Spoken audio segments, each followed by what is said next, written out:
SDFs. This is usually with external SDFs who are appointed to do the WSP-ATR on behalf of companies.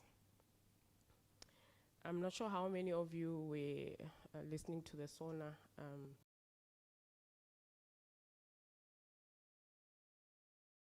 I'm not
are due at the end of April 2026. We do not encourage for any extensions. However, should you have extenuating circumstances for you to require an extension, you will have to write to us formally on your company letterhead, which should be signed. That letter must be signed by the person who will authorize your authorization page. So just to say that that letter must never be signed by the skills development facilitator, we will not consider it. So it must be also on the company letterhead. You must submit that before the due date, meaning you must submit that before the end of April. You will only get feedback during May or towards the end of May, as those approvals are not done by us. We recommend those to the board of the MICT SETA. The MICT SETA will be the one to take the decision to grant you an extension or not to grant you one. So it does not mean that because you've requested an extension, you will be granted one. So it's your responsibility as the SDF or the company, should there be changes in terms of the authorized SDF on your system, should someone resign, should somebody be sick, should somebody be on maternity leave, it is your responsibility to make sure that that person is replaced, and you cannot replace that person by using the same login details as that person used to use. You need to contact us and indicate that you need to authorize a new person to access the system because of various reasons. Then we will allow that person onto the system as they follow through the due process. So you are not allowed to share your login details between yourselves. If you need somebody else to help you, you have an option of having a secondary SDF. So you could have 2 SDFs under one company. Obviously, the rights for the secondary SDF are limited.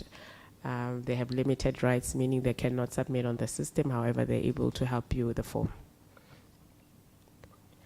I think that's all I have to say to you guys, and wish you all of the best.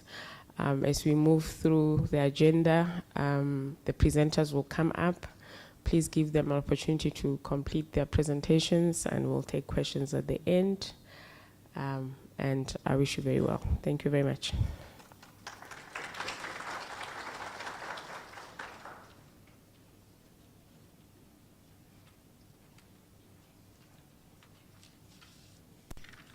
Good morning, colleagues. I would like to again welcome you to the session today, which is our second session of the SDF capacity workshop. It's quite a chilled day today. I hope everyone is warm. Just in terms of today's proceedings, I would like to maybe just to brief you on what to do in case of emergencies and what will be the protocol in terms of the entire proceedings. So my name is Abongi Letsotsi. I'm the researcher with the MICT SETA. I see there's someone who has a hand there. Okay, the technicians will sort out that. Thanks so much. Thanks. So, colleagues, I just would like to welcome you all once again. So, in terms of the evacuation procedure, what you are supposed to do in case of emergency, we've been advised that you can use that door and the doors at the back, and the assembly point of this venue or the entire hotel is down the parking here towards your right from here. And secondly, the bathrooms, you can find them at the back again, using the doors at the back towards your right. You will see the doors there on your right. So for those who may be smokers, you have been advised that you are permitted to walk this way. There is an open space here where you can help yourself, and also outside around the parking, down the parking, not in the foyer or closer to the venue by the doors and so forth. The main doors of this venue are, of course, the glass doors that you see at the back. You can use them to go out and so forth. So during the session, we kindly advise you that you don't have your phone with a volume, just keep your phone silent. And also, you can also only ask questions post the presentation of the presenter, just to ensure that we present all the details of whoever the speaker is, and then after that you can. The next speaker that I would like to invite, just one thing before I invite the next speaker, is in terms of the internet connection. So you can use the details that are in that board or that there, and the one your left, so your right. So the details, sorry, I just want to give you the details quickly. You don't need a password to connect to internet. All what you can do is to go to Premier Connect or Premier Conference, and then you accept the terms and conditions, and you'll connect automatically. Thanks so much. That is it in terms of that. Colleagues, I would like to invite the next speaker, which is our SSP manager, Ms. Karnisa Jack, who's going to take us through the overview of the sector skills planning process.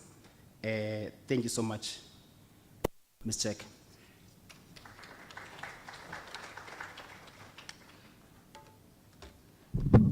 Thank you, Abongile, and good morning again, colleagues.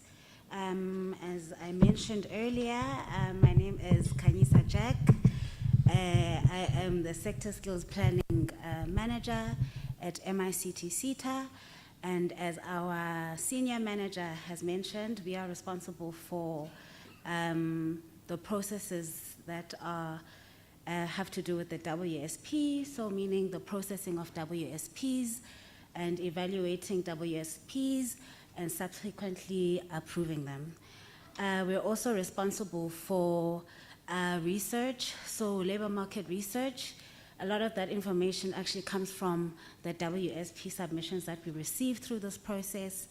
And we're also responsible for strategic planning, so drafting the strategic plan as well as the annual performance plan in line with the data that we're receiving from our stakeholders. So in terms of my presentation today, I think overall, our capacity building workshop will be structured into 3. The first part will be me presenting and just giving a little bit of background and context as to why we submit WSP ATRs and what are some of the legislative things and compliance requirements that we need to take into consideration, and just highlighting the importance of receiving the data from our stakeholders. The next component will be our ICT doing a system demonstration, so taking us through SDF registration process as well as the WSP ATR submission process. And then lastly, we're also really excited to show you guys the new reference manual that we've developed to assist with, I guess, supporting you when you're submitting your or compiling your WSP-ATR. And I guess the presentation just outlined what I'll be doing today, giving a little bit of background with regards to the SETA's mandate and how the WSP fits into that, taking you through the WSP-ATR processes and linking that to sector skills planning, so how the data we receive from you guys links to our planning as a SETA. And then I'll briefly touch on the organizing framework for occupations, which we know is our primary tool for reporting on occupations and positions within the SETA as well as DHET space. And then, like I said, and like my senior manager earlier alluded to, we did do some updates on the system. So I'll just briefly take you to through some of the updates that we've done, but our ICT will go into a little bit more detail when they're taking you through the SDF and WSP submission demonstration. And then in terms of the SETA's mandate, we know that the SETA, we have 21 SETAs, and MICT SETA is one of the 21 SETAs. We're established in line with the Skills Development Act of 1998, which is to facilitate, rather our role is to facilitate skills development in the various economic sectors. So you would also know that each SETA is delegated or designated different subsectors of the economy. For the MICT SETA, we have 5 subsectors that are delegated to us, and that is the advertising, film and electronic media, electronics and information technology, as well as telecommunications. So in terms of the data that we're receiving and our skills development interventions, they're largely targeted towards addressing the skills needs of those 5 subsectors. And then part of our main mandate as well is to develop the sector skills plan, which is why we require information in the form of WSP-ATR data in order for us to compile a plan as to how we plan on addressing some of the skills deficiencies within our economic subsectors that have been designated to us. And so overall, our primary mandate as a SETA is to address the skills shortages that are highlighted through the WSP process as well as our own research processes, and to support, overall, all of this is to just make sure that we have a fully well-capacitated economy and that we're able to fund and support industry with the relevant training and education for our workforce. And then in terms of the WSP-ATR itself, again, this is mostly designed for people that either haven't been in the SETA space in a long time or who will be submitting WSPs for the first time. So if you've seen this 1,000 times, apologies, but yeah, it's part of the capacity building process. But with regards to the WSP-ATR submissions, we have 4 main reports that make up the WSP-ATR. We've got the Workplace Skills Plan, which is basically a plan that details what a specific company's skills needs are. So that's where you would ordinarily detail what we previously called scarce skills or critical skills, and how you then plan on, or how you propose on addressing the skills needs that you would have highlighted. So that's the information that predominantly goes into the Workplace Skills Plan. Then we've got the Annual Training Report, which is a report that then details the training that institutions have undertaken in the previous financial year. So yeah, that's what the Annual Training Report is. You just say what interventions you implemented towards education and training. And then the Pivotal Training Plan is similar to the WSP, but it mostly deals with the plans that you have for addressing pivotal programs. So that's professional, vocational, technical, and academic learning programs in the workplace. And then similar to the ATR, we have the Pivotal Training Report, which is where you would then report against the training that you've done on pivotal programs in the previous year. And then there are other forms or other supporting documents that you're supposed to also complete as part of the WSP-ATR application process.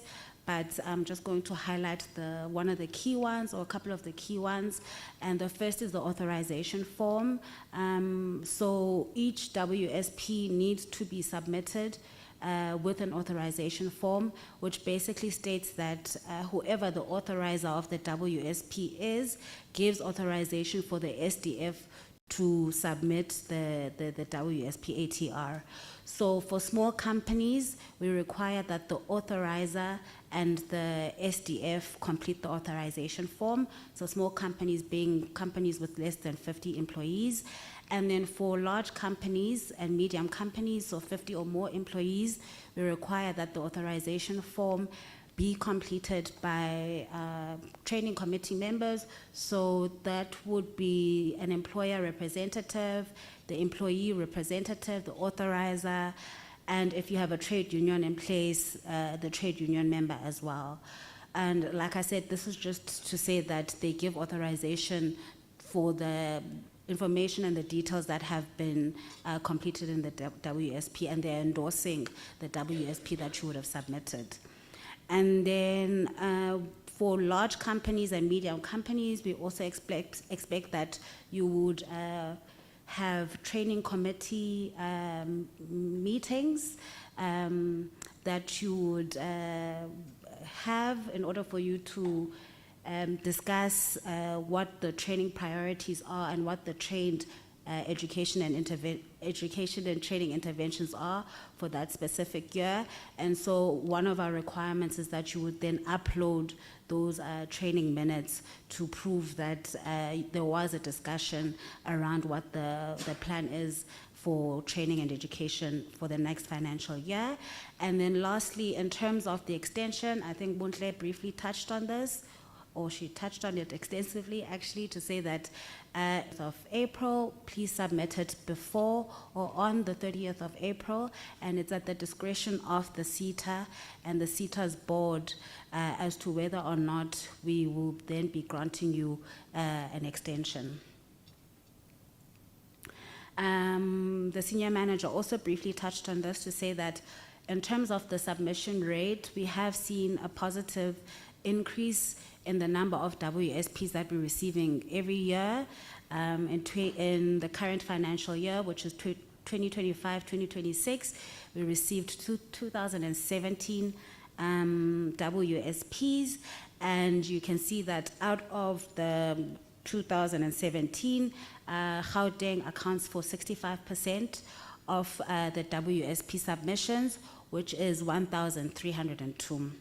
So we hope that you guys will keep on keeping on with this one, and that we'll increase our numbers even further for 26-27. And then in terms of who qualifies for the mandatory grant, so we know that part of the reason why we submit the WSP ATR is for you to then receive a mandatory grant. So just a little bit of background. We know that companies with an annual payroll of 500,000 Rand or more contribute 1% of their total payroll in the form of a skills development levy, which is paid to SARS.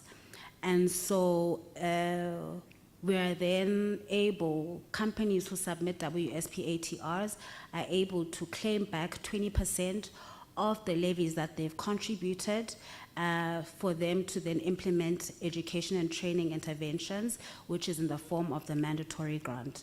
And in order for you to qualify for the mandatory grant, you need to be registered with a specific SETA. In this case, you have to be registered with MICT SETA, so operating within one of the 5 subsectors that I've already highlighted. You need to ensure that the levy payments are up to date in terms of our Skills Development Levies Act. And you need to have an SDF, whether it's an external or an internal SDF, and you need to ensure that your WSP ATR has been submitted by the end of the month of April, and that it fulfills all the compliance requirements, and it is subsequently evaluated and approved. So only those companies whose WSPs have been approved then qualify for the mandatory grant. In terms of sector skills planning, like I said, part of the primary reason actually for the submission of WSP ATRs is for research purposes. It's basically a way for us as SETAs and government to receive information about the labor market and the labor force, so the people that work to support the economy. So what we do with the WSP ATR data, you know that you submit a lot of information regarding different employees, and we get a lot of information around the demographics of employees and so forth. So what we're able to do is that for each subsector, we're able to map the employee demographics. So we're able to say the MICT sector, the majority of people employed in the sector are female. We're able to determine that the majority of people employed in the MICT sector operate in the professional space, so they are professionals. The majority are youth, majority is African, majority is in the Gauteng, and so forth and so forth. And we know that that information is really important if we want to make sure that when we respond as a SETA, our skills interventions are targeted, and we're not just putting targets based on nothing. And so what we're also able to do is identify skills gaps. So based on the information that you give us on critical skills and skills gaps, rather critical skills and scarce skills, we're able to say these are the occupational deficiencies in the different sectors.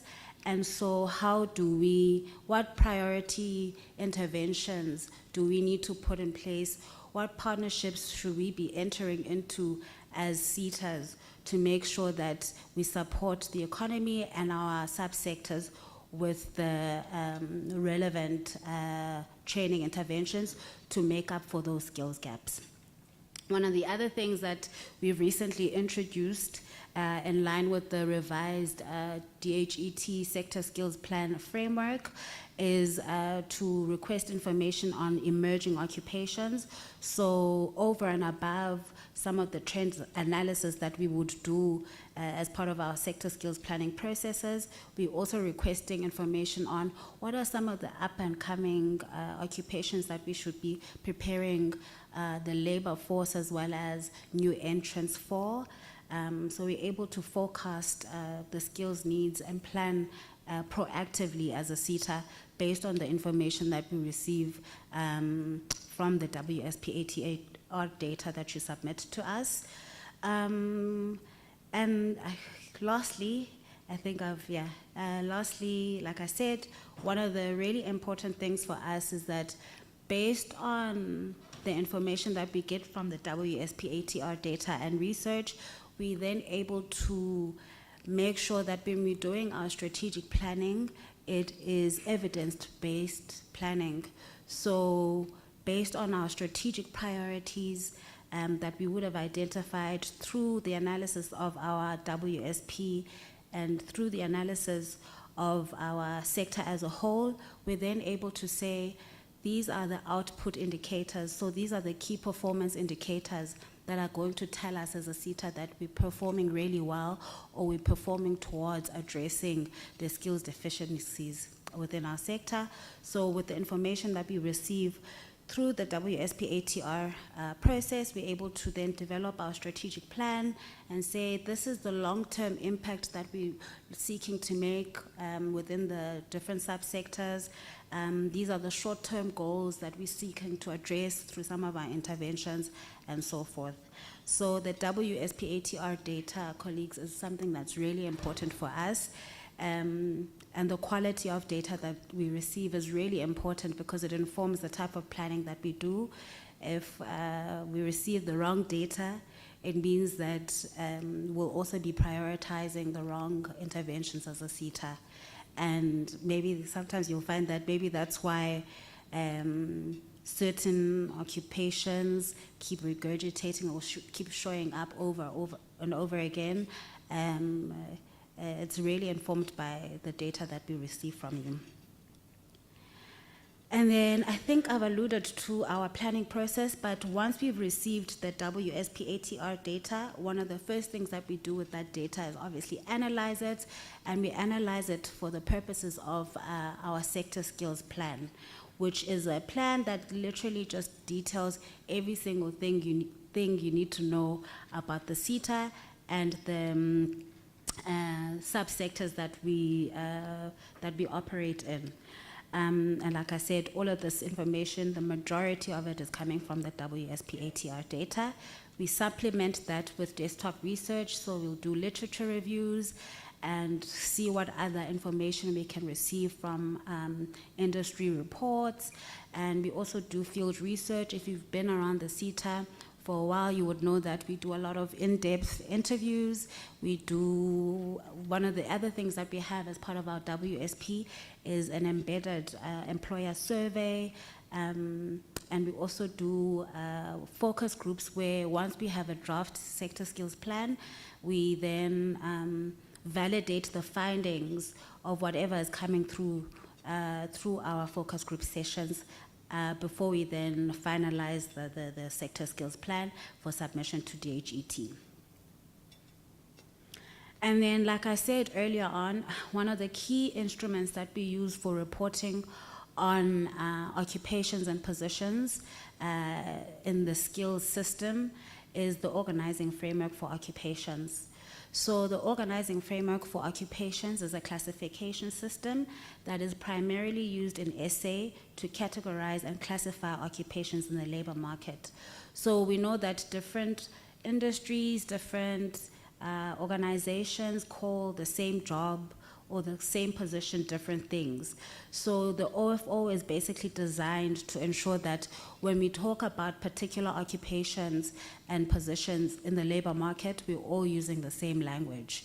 And so that's why when you submit your WSP ATRs, you would use the Organizing Framework for Occupations as a classification system for reporting on occupations.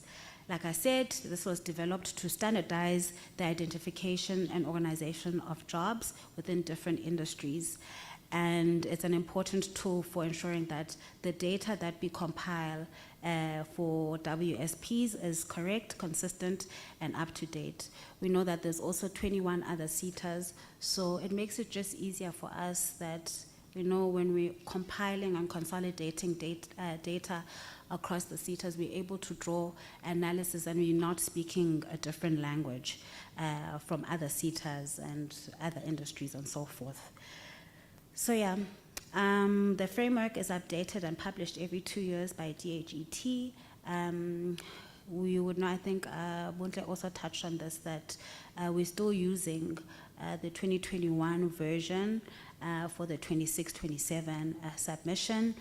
There hasn't been an updated OFO in terms of the year, but I know that they're constantly working on updating the 2021 version itself. But we don't have anything that has been published, and it hasn't been indicated when we'll get a later version from the 2021 version. Okay. This is Bailey Vida. Someone help me, please. Okay. Then in terms of the OFO itself, the OFO, or rather, like I said, the OFO is intended to make sure that we speak the same language when it comes to occupations and positions. So a lot of times people have an impression that different tasks or jobs equate to an occupation. But in actual fact, an occupation or a position is made up of different tasks and jobs which then make up that particular occupation.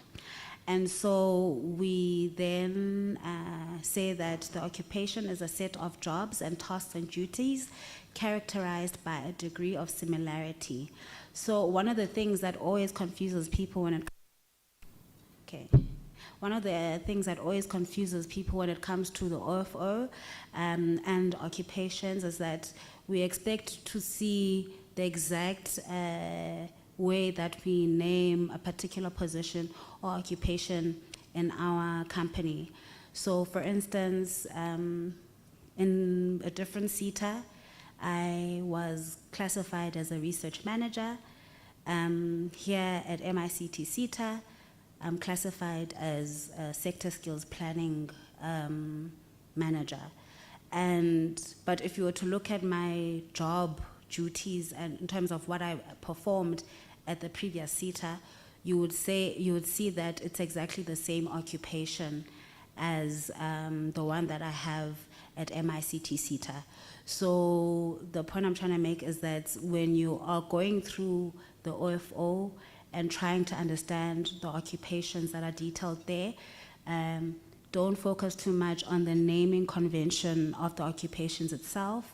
Focus more on the tasks and the description and the specializations that make up that particular occupation. Because there's a lot of occupations, and like I said, there's a lot of industries and sectors and so forth which call different or the same occupation different things. So you just need to focus on the tasks and duties and how that particular occupation is characterized. So in terms of the organizing framework for occupations, it's also categorized into 8 major OFO groups, starting from managers all the way to elementary occupations. So for instance, for managers, anyone who has a managerial position falls under the first occupational category. So whether you're called a CEO, an executive manager, a director, or a manager, or whatever the case may be, you will fall under the manager category. The same goes for professionals, all the way down to elementary occupations. Okay. And then in terms of learner management system updates, like we alluded to earlier on, we've made a couple of changes to the system. They're pretty minor, but well, it depends on how you see it. For us, it does seem like inspiring, but for the SDF registration process, we've included a requirement to have a certified ID not older than 6 months as part of confirming the SDF. And we also require that you upload registration documents as part of linking.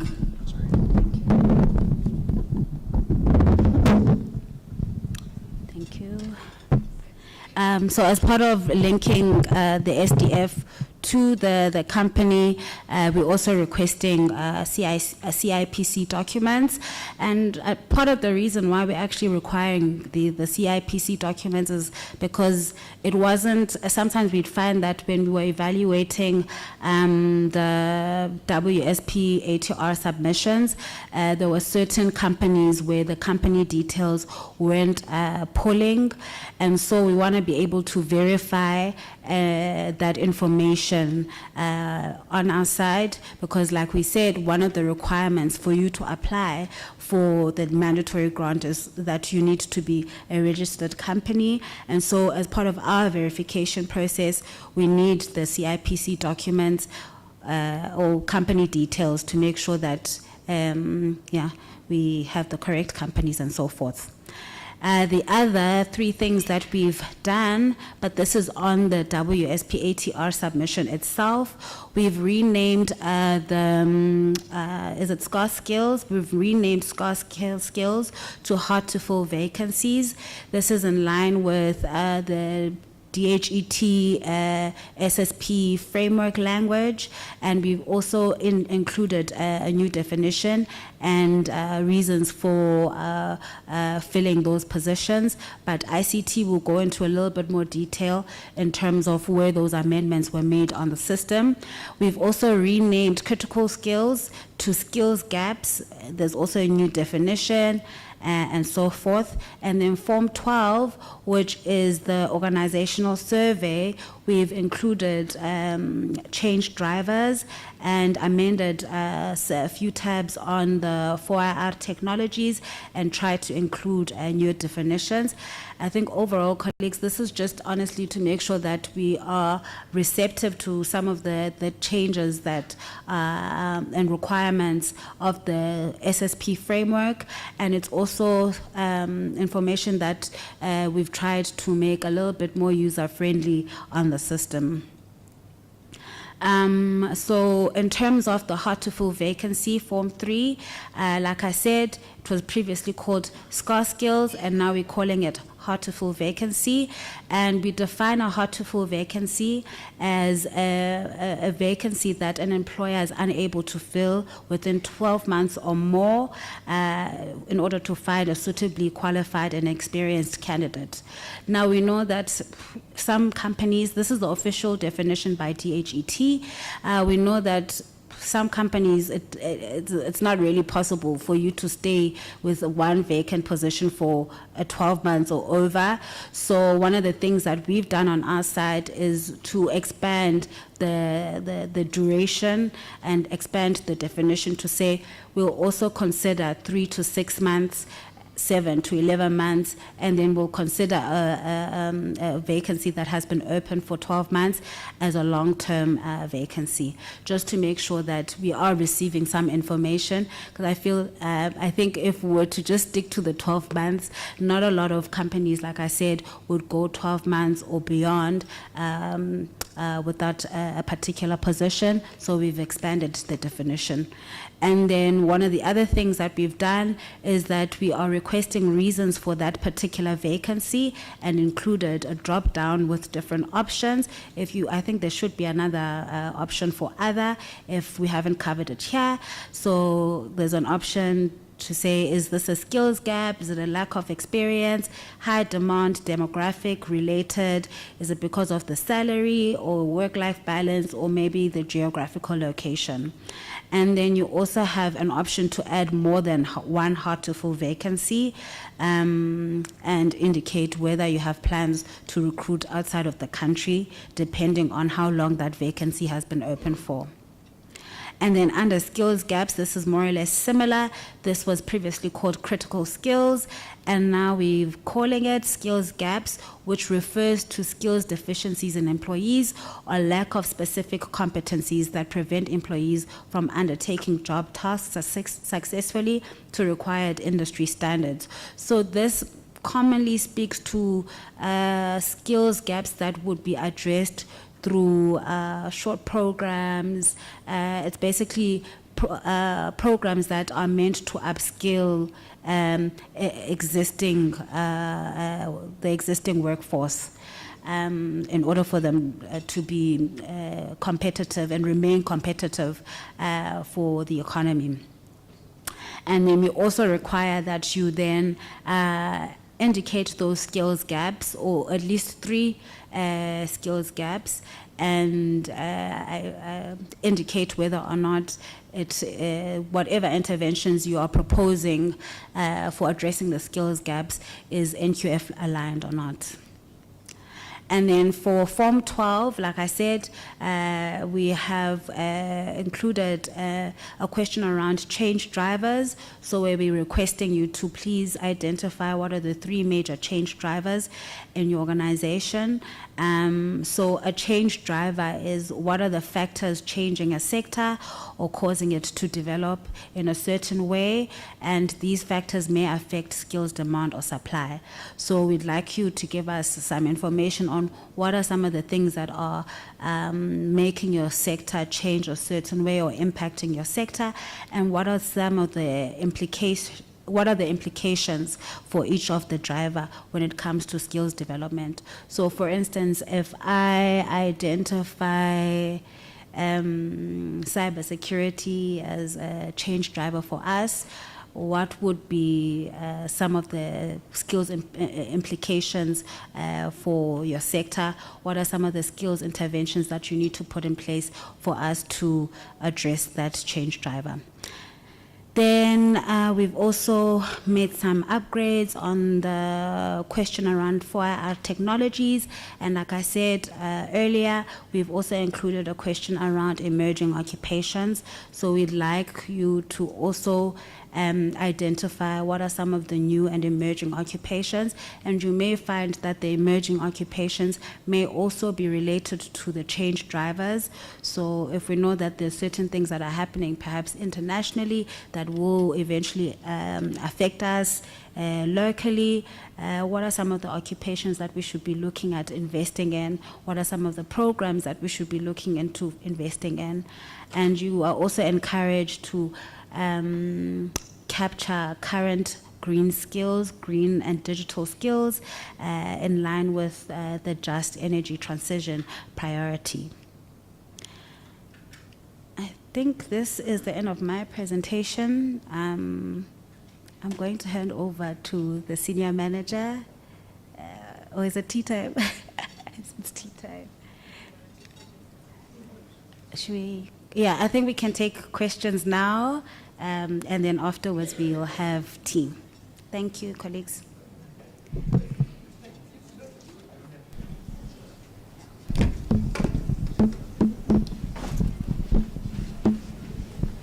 Do we have any questions? We also have our WSP team here to support us. Any questions, colleagues?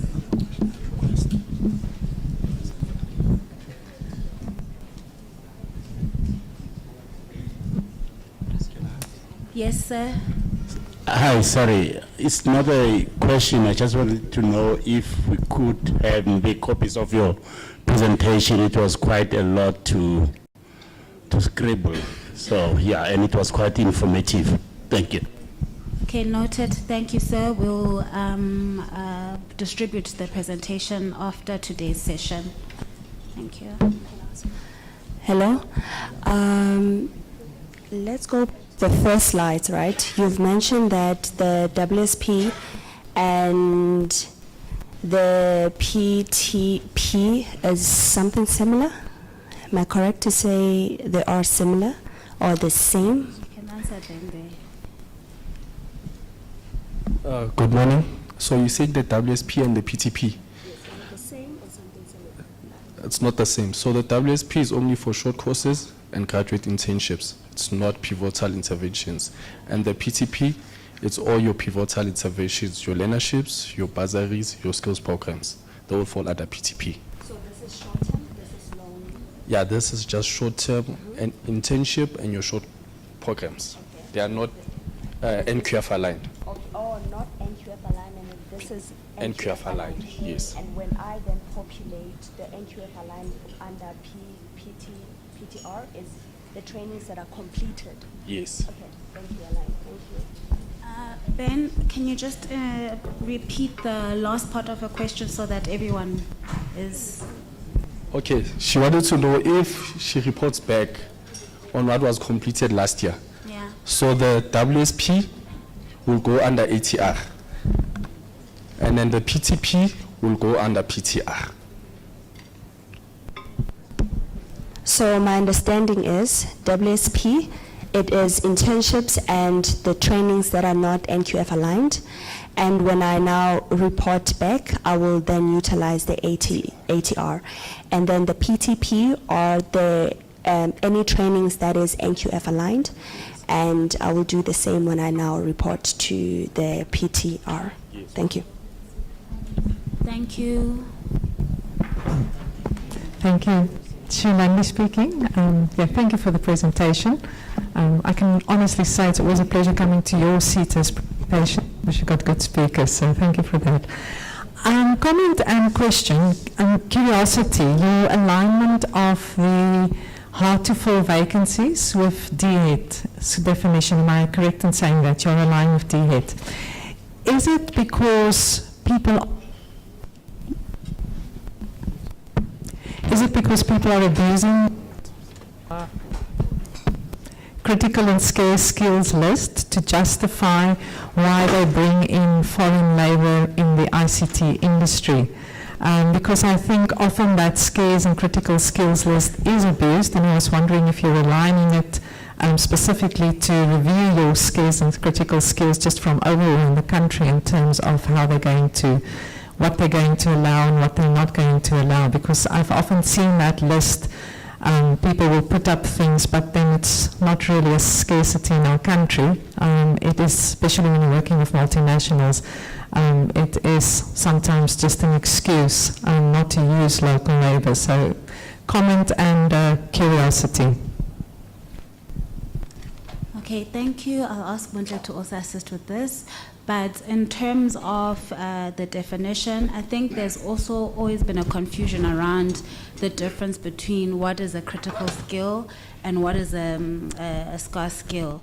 So it's just to make sure that there's a clear distinction between what is a critical skill, which would be the skills gap, which would be the more short-term upskilling programs that we would want current employees to undertake, whereas the hard-to-fill vacancy would be the occupations that we are struggling to fill in a particular organization. But I don't know if Ubuntle wants to add to that.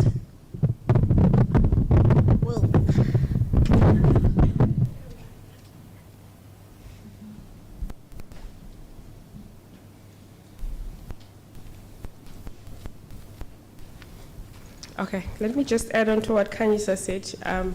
You could be correct, it could also be that, but what we're trying to do is the hard-to-fill vacancies go into what we call the sector priority occupations list, which forms part of the Home Affairs list. But there's also a methodology that goes with that process. So we're trying to standardize the definition of what is hard to fill at the sector level, provincial level, national level, before it goes to the Home Affairs list. So there's a particular methodology that DHET uses. Also to avoid that, I think you're also correct, some of the occupations that are there are not necessarily what we would consider scarce skills to offer foreign nationals visas to come work in South Africa. So it's part of correcting that process, standardizing it, and also holding us accountable, the sector and education authorities, in terms of the SPOI lists that we are developing every year, because that has an implication in terms of the importing of skills, because we need to prioritize South Africans in terms of jobs. Yeah, thank you.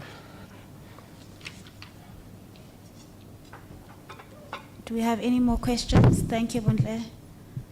Okay, that's the last question, and then we'll go to a tea break. There's still, oh, okay, the lady there, we will still have an opportunity for more questions, colleagues. And the lady at the back. Hi, I'm Bodine. I just wanted to question, in terms of the SETA's maybe strategic partnerships or plan, and the research that you guys have conducted.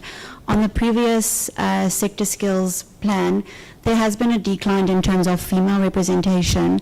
However, with the new sectorial targets from the employment equity perspective, there's a big drive, and in terms of us reporting back as organizations that we are not actually meeting these sectorial targets.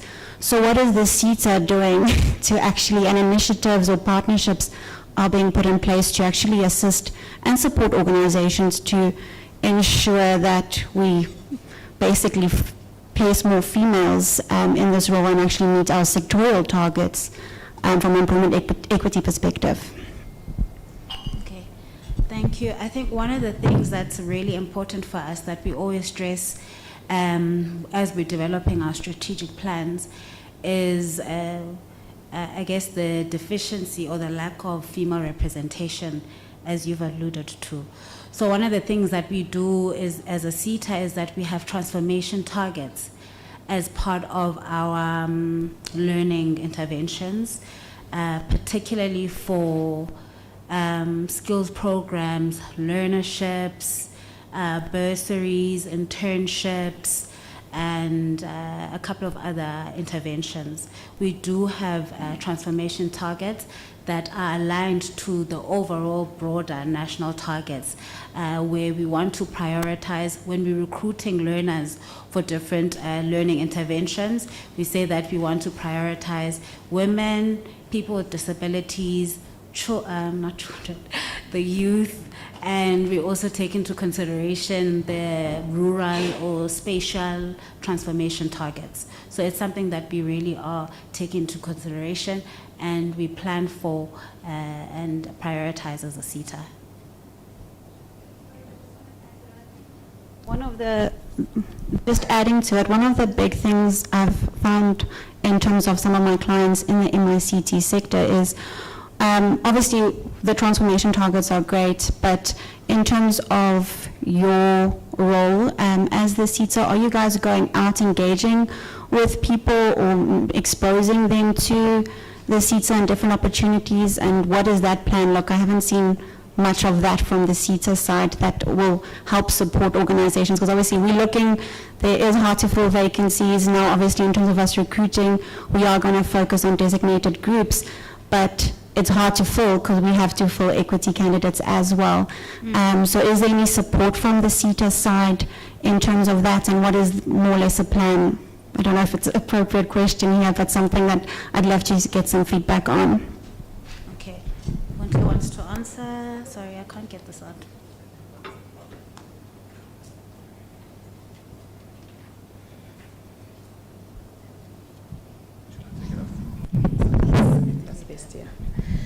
Thank you for that question. It's not an easy answer to that question. It's a very complicated and layered issue that we have. As SETAs, our mandate is to do skills development transformation, meaning that SETAs are supposed to give learners access to workplaces that they wouldn't necessarily have access to. Most of these learners could be from matric or from higher education institutions. However, with recruitment processes within companies, we are not involved there, and this is where the issues are. Companies are not giving access to the candidates that you're referring to. So it's a very complicated matter. If you read through our SSP, we also indicate how black female professionals are struggling within the sector to stay in companies for various reasons. One of the reasons is salary, equity, and promotions, etc. So in fact, those issues are not issues that the SETA can be involved in, because those are internal company politics to a certain extent. Those are issues outside our scope. So those are politics that we find within companies that we are aware of, but we don't have the mandate to be involved in it. We also find that some employers just submit WSPATRs for compliance, also to claim their triple BE points in terms of saying we were able to train this number of black students or marginalized people, etc. So those are politics which at our level we're not able to resolve, but however, our role is to give access for those to be able to get access to training and to workplaces. Thank you. One last question from the lady back, and then we're going to take a break after that. Just a quick admin question. You mentioned that one of the changes is that the SDF would need to submit a certified ID copy. Is this for first-time submissions or resubmissions? If we're coming back to resubmit, the SDF is still the same. Do we need to submit that? And also with the company details as well, if we have been submitting for over the years.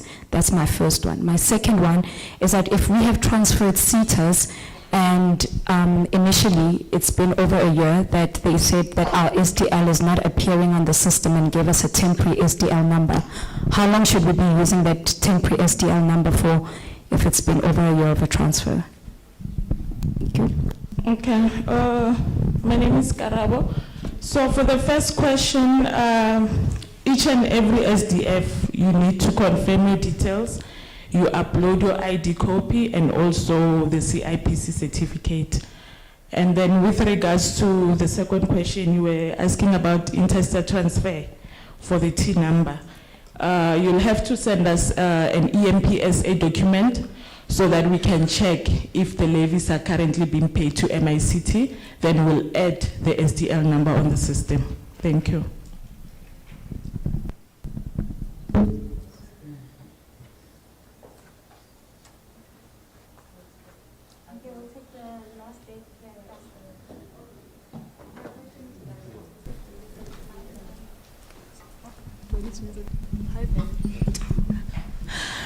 Good morning.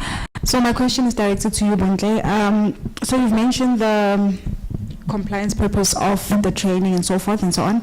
So I just wanted to know if there is a specific criteria that you need to meet, especially if you are a company that comprises of more than 50 employees. So if I were to conduct a training, how many people do I need to train therefore? Is it specifically for disabled candidates, or it, like in terms of, I've noted the change in terms of like the age as well. So I just wanted clarity there in as far as the criteria is concerned, to say that in order for me to comply, for compliance purposes, and as well as for me to be in line with the PTR training, how many people do I need to train, and does it need to be external people or it can only be internal? And then if so, if the company comprises more than 15 employees, how many people can I train?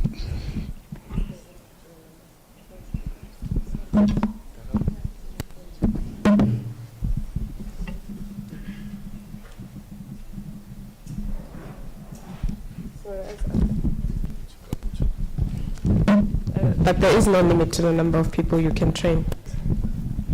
Can you please repeat the question?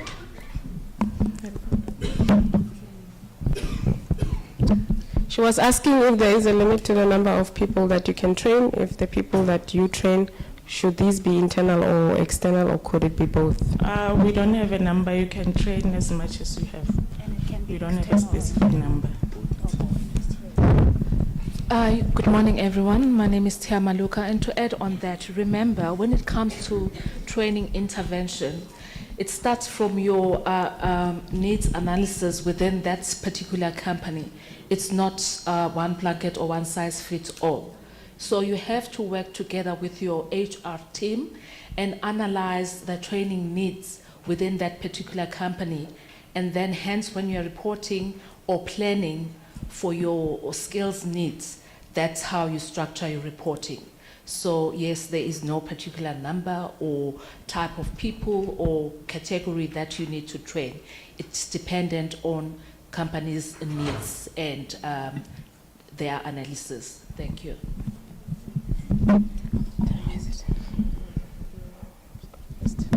Okay, I think we're gonna go for a tea break. It's 11:15 now. Can we be back at 11:30? Thank you.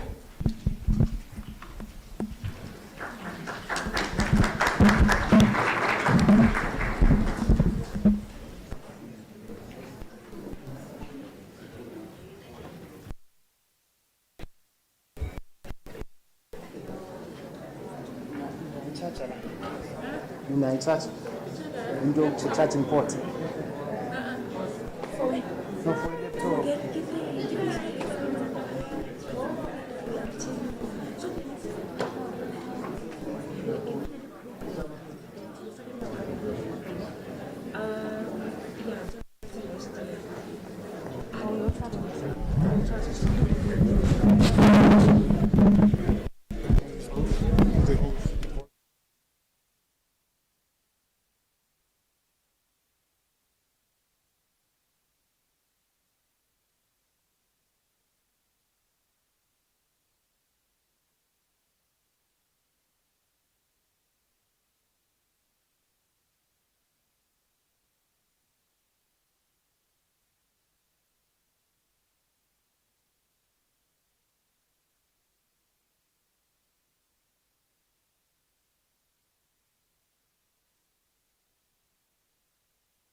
Okay, can we settle so we can continue from the tea break?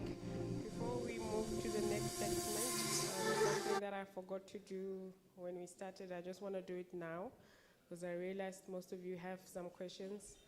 Some of you were shy to ask openly, but during the break you had a few questions. I just want to introduce my team. These are the people who will help you with your issues. You know Kanyisa, there's Abongile, there's Karabo Mashele. Please stand up so they can see you. Okay. Then we have Louis Lebang, please stand.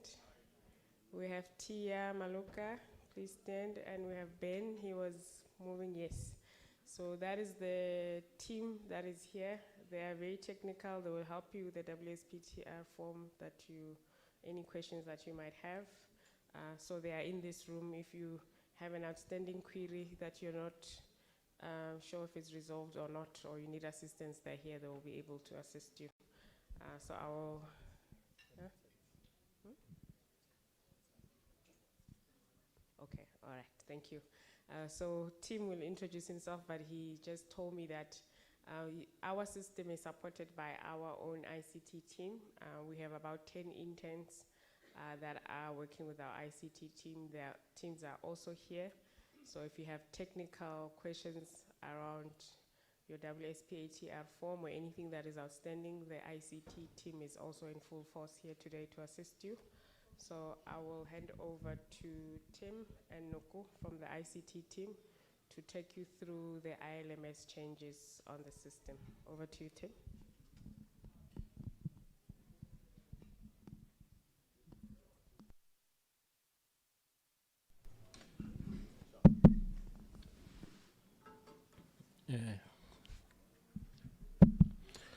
Good morning, everyone. Good morning, everyone. Yes, my name is Timothy Chweni. I'm part of the ICT team. I'm with my colleague, Nokumujela, and our manager at the back, Stembile Mabaso, and additionally with our 10 interns, which they can also assist you while we are demoing.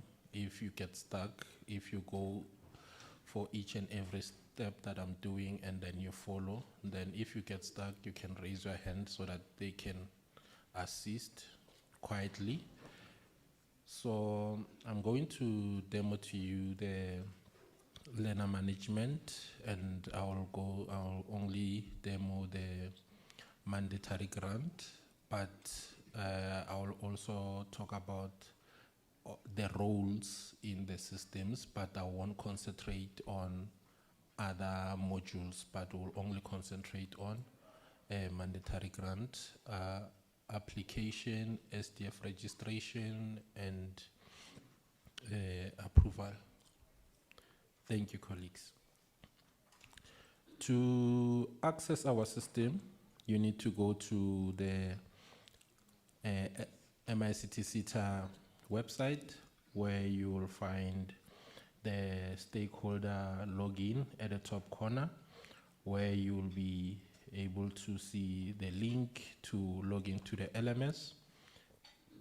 Other links I won't concentrate on. They talk about other modules. The link that you need to click, it is LMS login. After going to the LMS login, that's where now you'll find this landing page. On the landing page, we have a username, which is an email and a password. We also have a login button, including the register button. So if you are a new SDF, you need to register first, okay? When you register, you need to provide your first name, last name, email, select the ID type here, South African ID or passport, and then you provide your ID here. Also, when it comes to the role, you need to select SDF. This is where I'll explain some of the roles. So the SDF role it is for mandatory grant, which is what we will continue demoing. Then the learning program facilitator is for discretionary grants.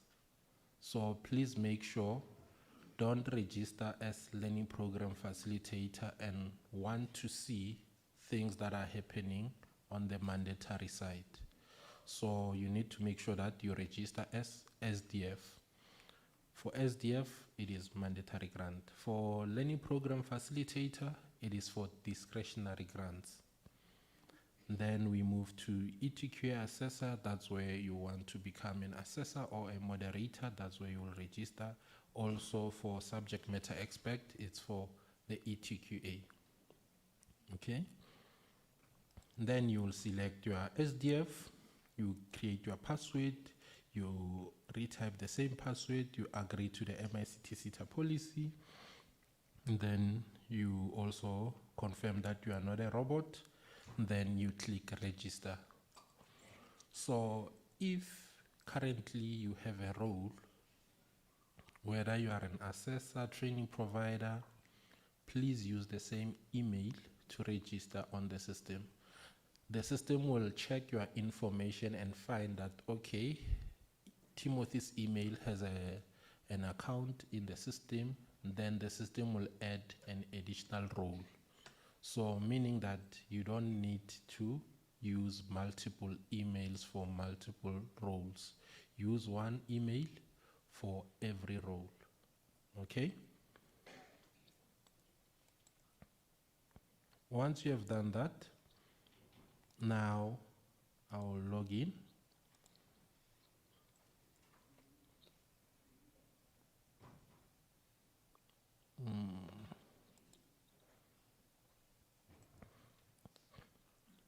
Now, if you have registered multiple roles with one email, then when you log in, you'll find a screen like this. If you have multiple roles, then you'll find your learning program facilitator, SDF, your assessor, other roles that you have registered on the system. So you need to select the correct one, which is SDF. Once you have selected the correct role, this is the landing page, which is the dashboard, shows you the countdown for the window and also the announcement at the below. Here it just shows you the progress of companies that you have been applying for. Then on the left hand side, it is our navigation. On our navigation, we have profile, which is a place where you are going to provide your personal details, contact information, and SDF information. You can also change your password under profile. SDF documents. This is a place where MICT SETA staff will upload documents to assist you as an SDF. Whether it is a template, a policy, or something that you can use on the system, you will find those documents here. Okay, including C codes. If you can see, we have attached almost everything. Now we move to SDF registration. Under SDF registration, you will see the current financial year with a different color here, and then which is the active financial year. Then you'll see other financial year at the bottom. This is where you will do your SDF registration. I'll come back to it. Then we have the WSP PTR. This is where after you have been approved as an SDF, you will find your WSP company so that you can start your WSP submission. Secondary SDF. This is where you will add your secondary SDF to a specific company. So with a secondary SDF, if you are an SDF linked to 3 or 4 companies, when you add a secondary SDF, it is not going to be linked to 3 or 4 companies. You need to link the secondary SDF to that specific company. If it's 3 of them, you need to link that SDF to those three companies. If you link the secondary SDF on one company, then that secondary SDF, they will only see one company, but in your profile, you'll be able to see 3 or 4. Okay? Queries, this is where you can also communicate with us so that you can also see your open queries. And then I will move to the far right top corner. We have our logout button. We have our ask question site where you will select the division or department that you wish to communicate with. You type the title and you put your question. So the information that you ask here is the one that goes under queries. We also have user manuals where you can access some of the videos to assist you submitting your WSP. So most of our videos, they are less than 3 minutes. If you can check, this one is even less than 2 minutes. So these are all videos from personal details, linking company, authorizer details, banking details, appointment letter. So you can use these videos to submit your SDF and also your WSP. Okay. Then also, if you have multiple roles, this is where now you'll be able to switch your roles to another role. If you wish to move to the learning program side, you just click here. Now you just switched into another role. If you want to go back to the SDF role, you switch. So you don't need to log out and log in. This is what you will do if you register all your roles under one email. You don't use multiple email. Those who have used multiple emails, yes, it becomes a struggle for us to join your accounts, but we can still assist you. But sometimes you might find some errors because those are separate accounts. Okay. Now I'm going to start with SDF registration. With SDF registration, you go to the active financial year. Your personal details, if you have saved the information under profile, will auto-populate. What you need to do, you just check the information. If it is correct, you also save. So the part that we included, it is the ID here, where we need your ID. You need to upload your ID, meaning that if you are a returning SDF, you just need to come and upload your ID so that it can join your information. And then you click save. Okay? Then SDF information, this is the information that we are asking. Type of SDF. If you are an SDF, meaning that when we say SDF is just an internal SDF. ISDF, it is an independent.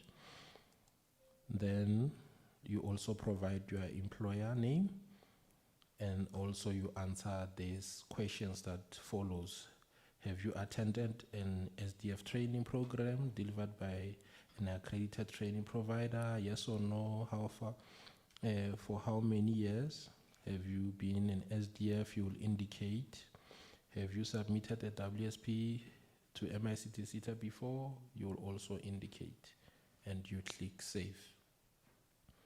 The important part, it is now here, where we link companies.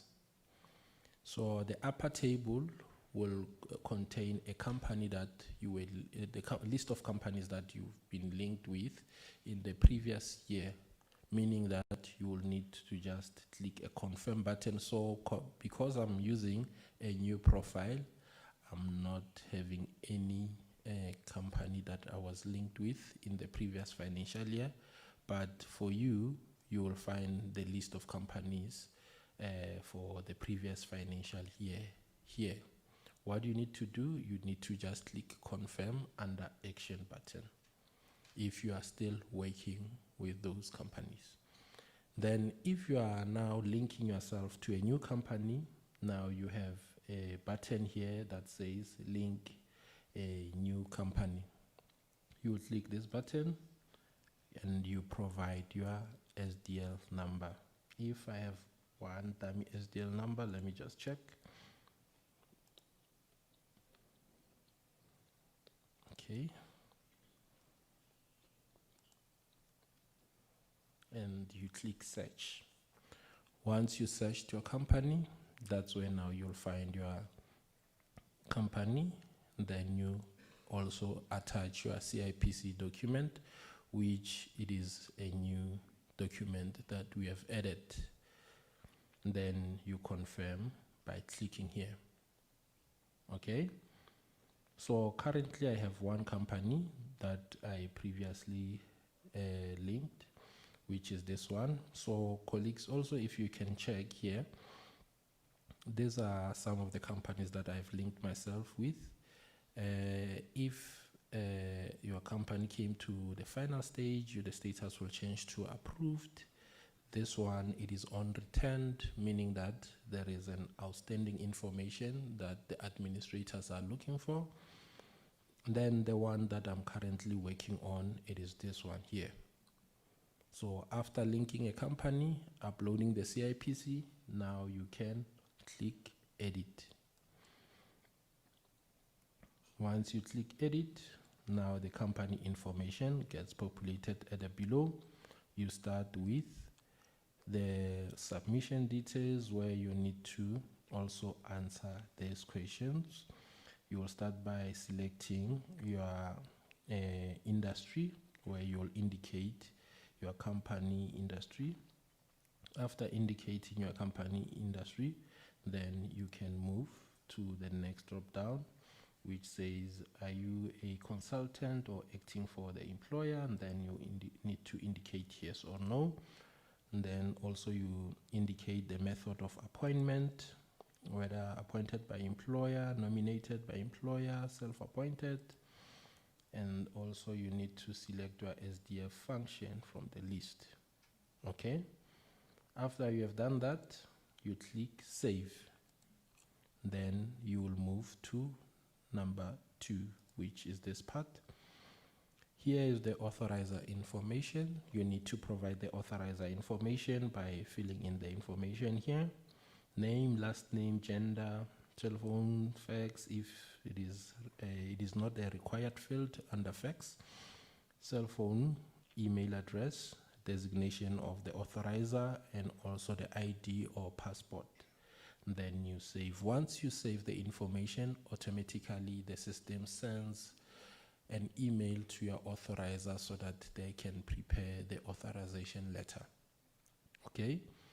Then if they don't know you as an SDF, then that's when they can call MICT SETA to say, we don't know SDF Timothy.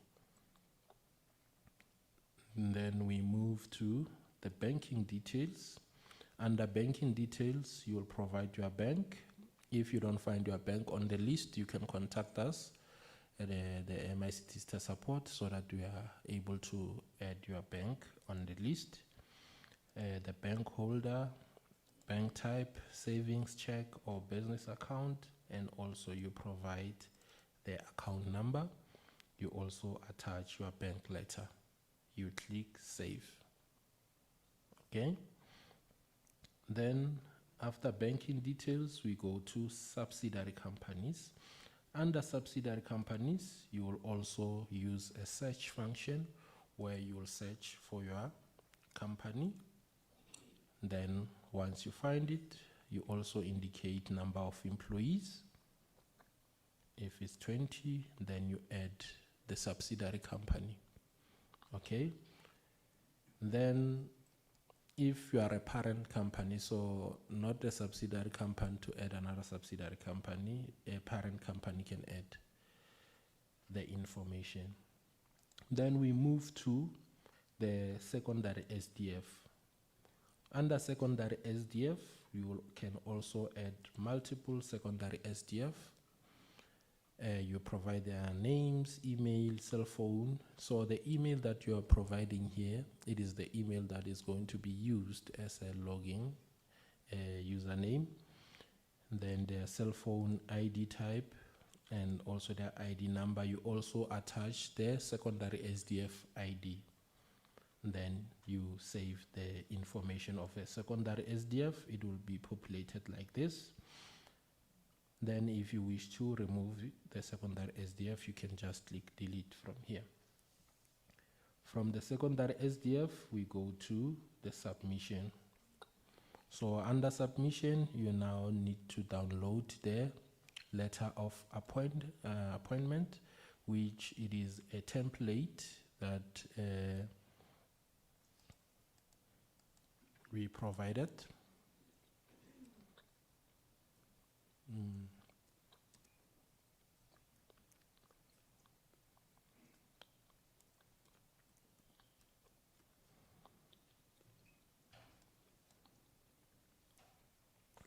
So this is the template that we have provided. What you need to do, we just gave you the example of the information. So you need to provide your company letterhead, the date, your physical address. You can leave this information the way it is. And also this information here, you can leave the way it is. Now you come to this part. To this part now, what you need to do, you need to remove our examples here. It reads as follow. This have to confirm that we have appointed Mr. John Doe. You need to remove Mr. John Doe and then put the correct SDF information as the primary skills development facilitator or the secondary skills development facilitator for the company XYZ. Then you remove this, you put the correct company information, you put the correct L number here, you put the correct information for the SDF, and then it is signed by anyone who is senior in your organization or company. Okay, after you have done that, you convert the document to a PDF, you come and upload it here. Okay, once you have uploaded the document, that's when now you can submit SDF registration. Okay, I will stop here before I can move to the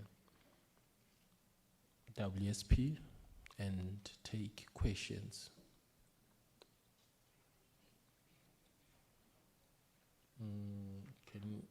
Can you guys, colleagues, assist in moving the mics? There is a hand here.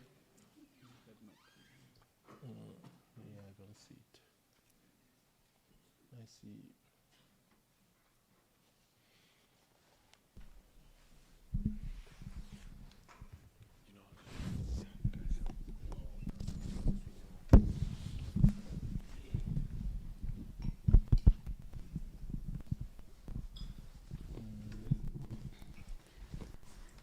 Good morning, Mr. Timothy.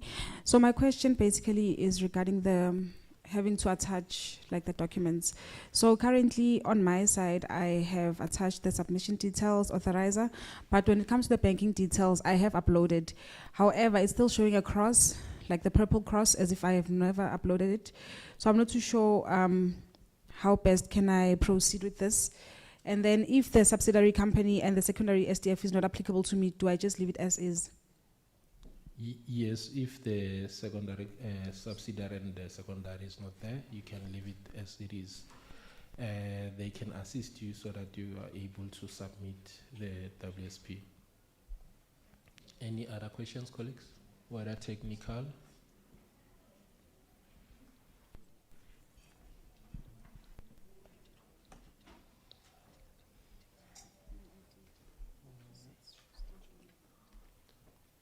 Okay, I will move to the WSP submission.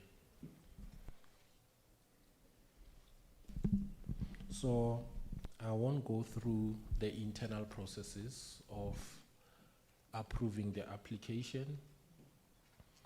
I'll just jump into the WSP application. So once your company has been approved, what is happening is that when you go under WSP application, you will find this kind of information here, where it shows the approval of the SDF. And then under the WSP status, it will be on started. The status of submitted, it will only occur once you have submitted your WSP. So what you need to do, you need to click the action button, open WSP. Once you open the WSP, automatically the system will also populate some of the information that you have already provided during the SDF registration. Now you are in a linked SDF and approved SDF to this company, meaning that now you can submit a WSP for that specific company. So before I can move into other things, let me explain the information of the secondary SDF. So if you are an SDF with multiple companies, you can see I have 2 here. You can have 4, you can have 5. So when you link your secondary SDF into this company here at the top, it does not mean that your secondary SDF will see this company at the below. They can only see the one that you only link them to. Meaning that if you want assistance in all companies, you need to go under each WSP and link. This is because you might have been working with some of the companies that you don't want the secondary SDF to see the information. So you are linking. It does not mean that the secondary SDF will have a view of everything that you have. They will have a view for that specific company. Okay. And then you will click open WSP. Then once you have opened the WSP, company details, it is here. That's where now you will find your CIPC document. If you also attached it, then you can just check the information. If it is correct, authorizer information also gets pulled from the previous. Then you can also verify the information and click save. Then banking details also, it is here. Then you can verify the information, and if you wish to update, you can also update the information. Subsidiary companies, if you have added list of subsidiary companies, you will find them here, or you can add them now, your list of subsidiaries. Now we go to the important part of the WSP, which it is the WSP forms, where we have form number 1 up to form number 13. So colleagues, when it comes to this information, it is required.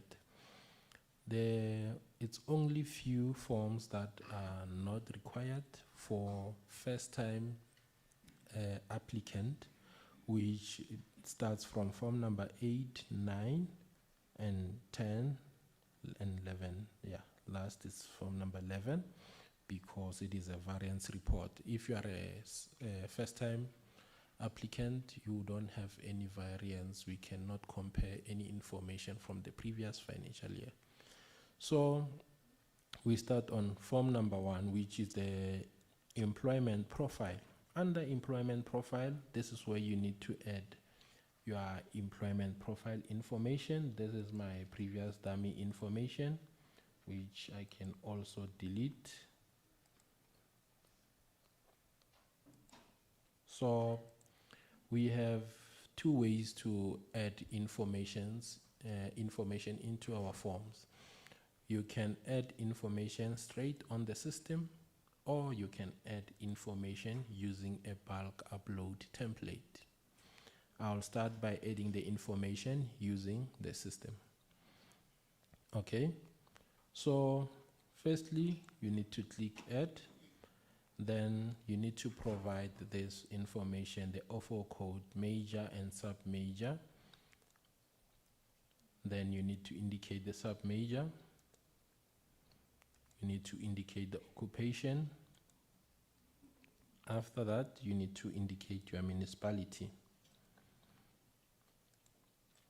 Then we come to this form. So when it comes to this form, colleagues, we understand if you are an SDF for multiple SETAs, other SETAs, when they collect this information, you need to provide detailed information for each and every employee. So here we are grouping the information. So for some SETAs, you need to provide ID number for Timothy and all other information. So here we are grouping. So you will go and check under your major, sub-major, and occupation. Now you need to indicate how many African males for that occupation. Then you need to group them. If it's 4, you can say 4. Then we move to the next stage. If we have females, you can also indicate the females.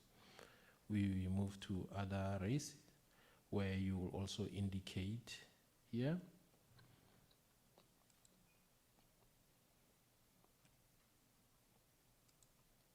So if you check, colleagues, I've indicated 4 for African males, 2 colored males, and also 2 Indians females and 2 white females.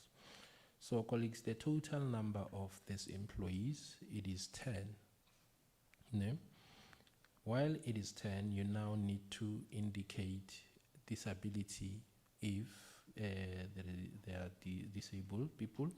So when you indicate the disabled, you don't need to capture 5 where you're saying that now you have 5 disabled people, because the number of males and females needs to be equal to this. Now it means from this row for African male, the system will raise an exception because we have the total number of 4 males, meaning that the disabled people needs to be 4 or less. So you need to provide information like this, because this number comes from male and female here.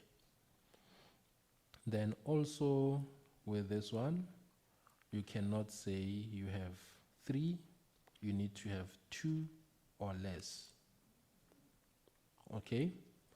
Now it comes to the age group. Remember the total number of employees, it is 10.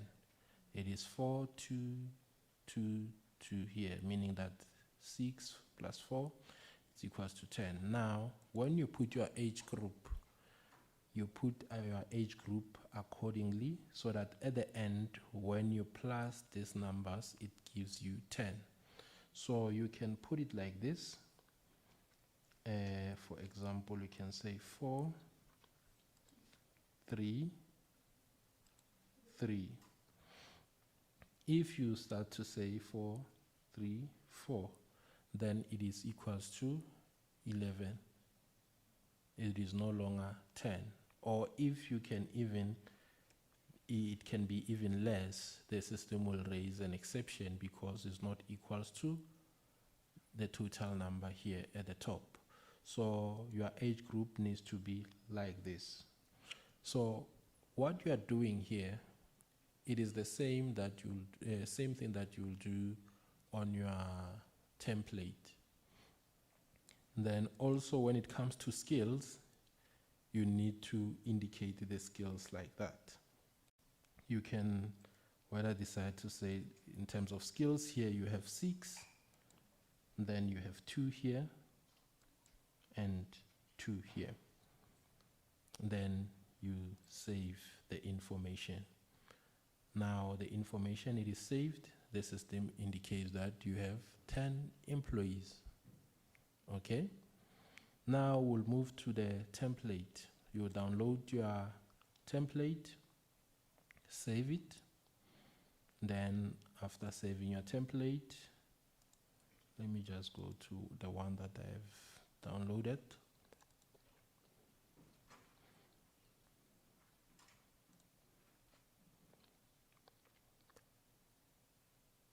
So this is the template.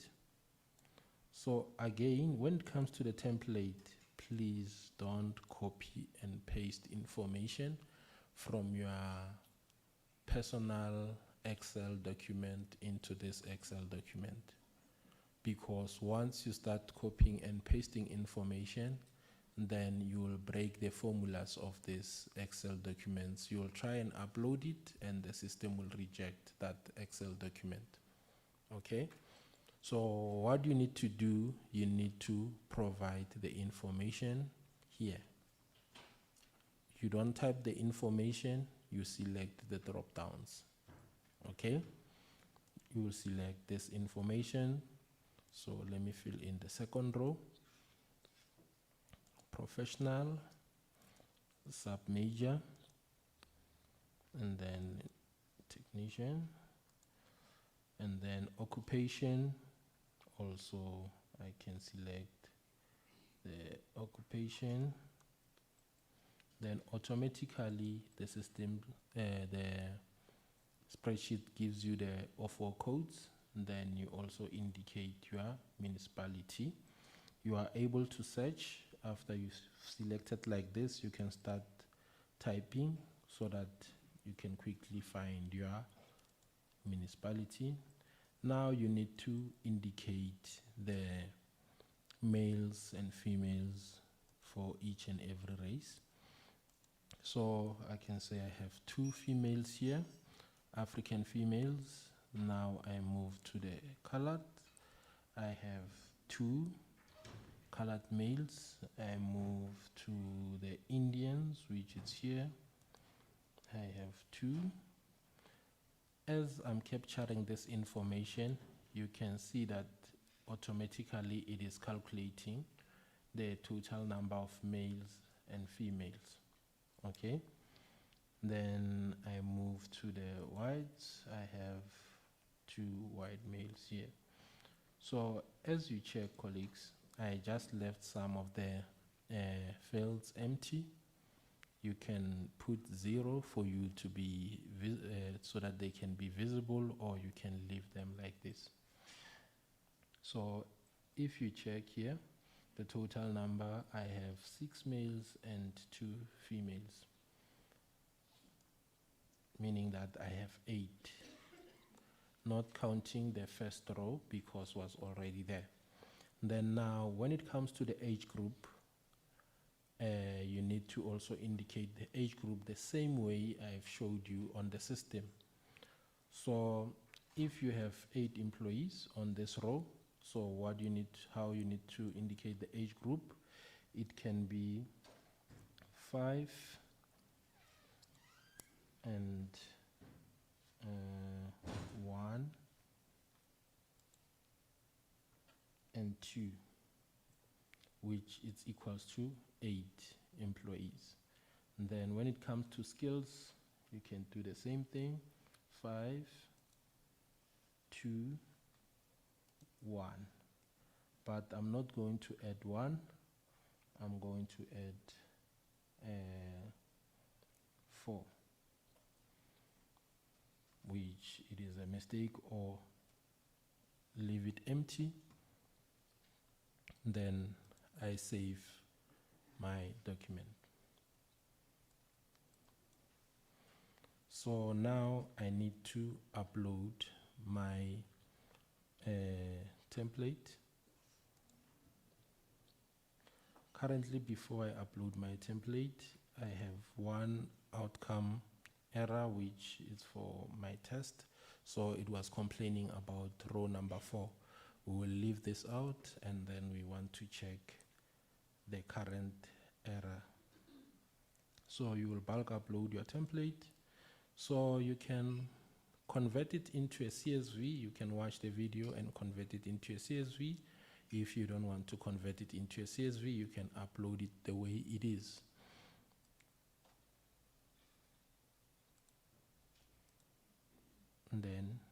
bulk upload. Once you bulk upload, let me just reload my page. Then the information is, it is only loaded the first row. The 8 employees that I provided, they are not here. Now, if I go and check my bulk outcomes, it complains about row number 5, which is what I indicated in terms of the skills or the age group. So I'll return back into my form.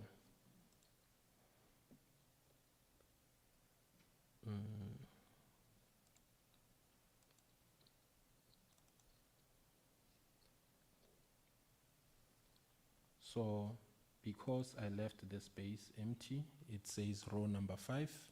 Now I need to come to row number 5, check my information, then fix here. Save my document. Then what you need to do first, you need to clear the information that you have uploaded before. So we have a delete all function here, which is quick. You can just use it to just click delete. Then you have deleted all the information before you upload the template, because if you keep uploading the template, it will duplicate the information. Then now you can bulk upload the template.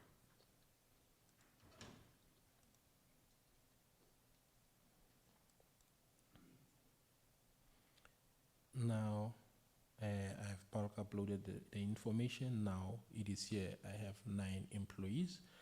On my template, the first row contained the information of 1 employee, and the second row contained the information of 8 employees. Okay? So that's how you deal with the bulk upload. You need to view your bulk upload outcomes. Then if you find errors on certain rows, then you need to go into your template, fix those rows. Then before you bulk upload, you need to delete your data. If you know that all the information on your template, it is correct, it's only row number 5 and 4, you can now load the information manually. If you don't want to delete, you can just go and come here, load the information of row number 5 and 4 manually here on the system, so that you don't keep deleting information. And then again, if you have loaded the information, then you wish to edit, you can come here and edit the information. Okay? Then you click save. Then we are done with employment profile. So what I've shown you here under employment profile, because most of our forms here, they use templates, so we are using the same method. So what you do here is what you will do on other forms. So form number 2, you'll provide your WSP budget and the PTP budget. You click save. Form number 3, this is the new additional, can say the change that we have added on the system. Currently, let me just delete my data here. So first thing first is that on form number 3 is the hard to fill vacancy, where previously we did not have these questions. Now we have this question. We start by explaining what is hard to fill at the top. Then after that, now we ask you, do you have any hard to fill vacancy in your organization? Then you need to indicate yes or no.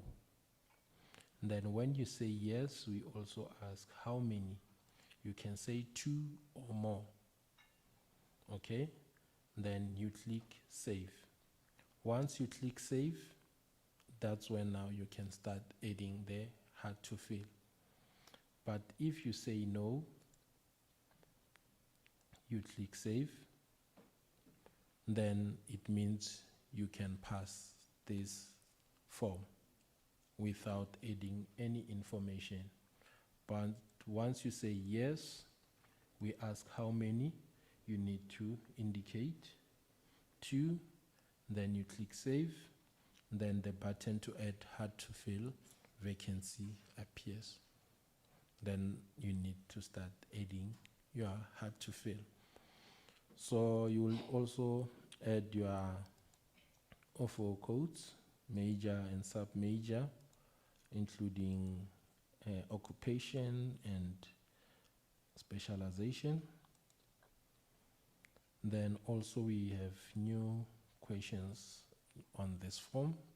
What are the top 3 education and training interventions your organization requires to address the identified hard to fill vacancies? Then you need to indicate the top 3. We have intervention 1, intervention 2, and intervention 3. Sorry. Then after, if you don't find what you need to identify here, then you can use the other option here, where you can type in your intervention and indicate whether it's NQF aligned or not. Okay, so I'll start on intervention 1. I can say bursary, NQF aligned, yes, which NQF level 7, and then intervention 2, parentership, NQF aligned, yes, NQF level 5. The last intervention, I can also go to internship, NQF aligned, no. Then you don't need to indicate the NQF level. And then if you have other, you can type in here. And then NQF aligned, yes or no. When you say yes, you can also indicate the NQF. When you say no, you will leave the NQF level. Then we move to the questions again. What are the possible reasons for hard to fill? Then you will select from the list of reasons here. Okay, it can be a geographical location, demographical shift, high demand for the specialized role, lack of experience or skills gap. So you will select from this list. And then extent of shortage, you can indicate whether it's a long-term, short-term, or a medium-term. Okay. Are there any plans to recruit from outside of the Republic? You can say yes, and then you need to indicate the number. When you say no, you don't need to indicate the number, then you click save. Okay. Then because you said 2 here, you need to indicate the second one. So I'll just quickly provide the second information.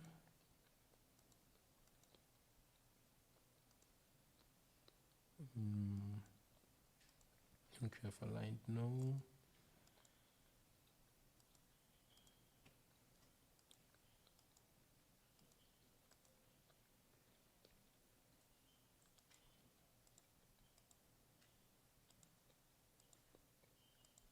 And then let me click save. So once I saved the second one, then the button to add another hard to fill, it disappears. So these colleagues assist us in terms of reporting, because previously when the research team do the analysis, it was difficult for them because it was just opened where you can add as much as you can or you can add less. So now it is controlled from the top. Okay, now we move to form number 4, where you need to indicate your skills gap. So when it comes to your skills gap, you just need to click add skills gap, and then you indicate the OFO codes, major, occupation, and specialization. Then after that, we say please specify the most common skills gap in your organization. Then you will type in those. Then after typing in, then you will also provide this top 3 education and training interventions your organization requires to address the skills gap. Then that's where now you will select from the list. Okay.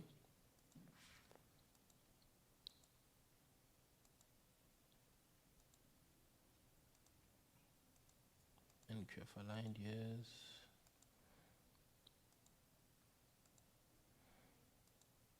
No. Then you click save. Then this is where you provide also your skills gap. Then we move to the form number 5, WSP PTP annual payroll. Then you will also indicate your annual payroll. Then you click save. Then we move to form number 6, where now on form number 6 you can use a bulk template, or you can add the information the way I've showed you under the employment profile. So this is the same thing that you did on the first form. You can use the template by downloading it here. So again, please, when you download your template, let's say you want to load the information offline, you go and fill in the template. Please make sure when you download template for form number 6, please rename it correctly. You can you rather rename it form number 6 or WSP plant training, so that when you come back and re-upload this template, it is easy for you to upload the correct template on the correct form. Sometimes we encounter stakeholders who you find that they say the system is giving me errors because they were uploading a wrong form, a wrong template on a wrong form. So please make sure that when you download the templates, you rename them accordingly. You can rename them by numbers, form number 1, form number 2, form number 3, until form number 8 or 10. So please, colleagues. Then after loading the template or adding the information manually, you can move to other forms. Form number 7, it is the same thing. You can download the template and you can add the information here. Once you loaded the information using the bulk upload site, if you have errors, that's when now the system can show you a button to view the bulk outcomes. But because I did not upload anything, that's why I don't see the bulk outcome here. Okay. Then form number 8, it is not compulsory for first-time applicant, meaning that if a company is the first time they submit the WSP, then it is not compulsory for them. Okay. But the information, if they have the information, they can add the information. But it is not compulsory. When it comes to form number 9, PTR, actual training, also it is not a must for first-time companies. And then form number 10 also is not a compulsory here. But colleagues, for all these forms that are not compulsory, they will be compulsory in the next financial year, meaning that now in the next financial year, when you submit, the system will check and see that you have submitted a WSP in the previous financial year, now you cannot jump this information. Okay? So the system will force you to provide this information, where you will also need to indicate your ATR training and also PTR training, also indicate your discretionary grant received. You will say yes or no, and then when you say yes, you will indicate whether it's for bursary, internship, or other interventions. Then we move to the last form, form number 11. Also, this is a variance report.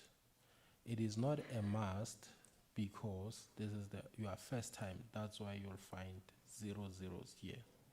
But if this is not your first time, then the system will be able to go into your previous financial year, pull the information, and then to check if you have met your target or you have overachieved or you did not achieve your target, and then it will show in terms of percentages here on this side.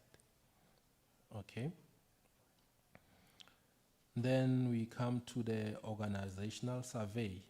Organizational survey, colleagues, all fields here are required, so you need to read the information about the change drive, and then you need to identify the 3 major change drives. So the questions that are here are not the same as the previous financial year. These are the new questions for this financial year. Then you need to answer this survey. All information, it is a must to provide. If maybe the question is not, I can say, what talking to, then that's when you can put none or answer it correctly in such a way that is not applicable to you. Okay? So after that, you will click save. Okay? And then we move to form number 13, which is also impact assessment.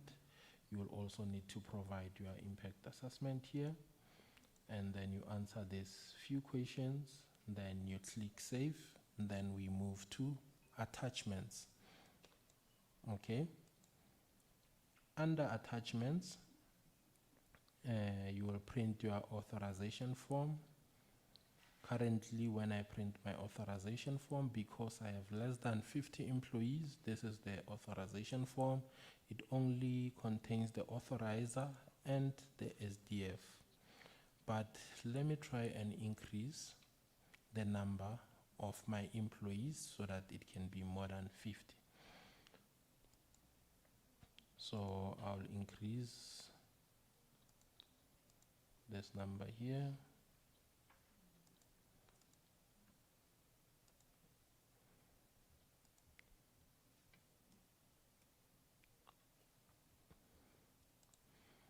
And then you can have 20, 20, and 20 here. Already I have 60. Then 30, 20, 10, 30, 20, 10. Then I save the information. So now I have 69 employees. So we have a training committee option here. That's where you need to add your training committee. So in terms of the training committee, we are looking for employer representative, trade union, and employee representative. Currently, this list was previously added, but how you'll find the information, it will be like this. I'm still deleting one of my training committee member. So you'll get this button here where you need to members, okay? So you will need to indicate the employer representative, the trade union, and the employee representative. So I'll just put my dummy information.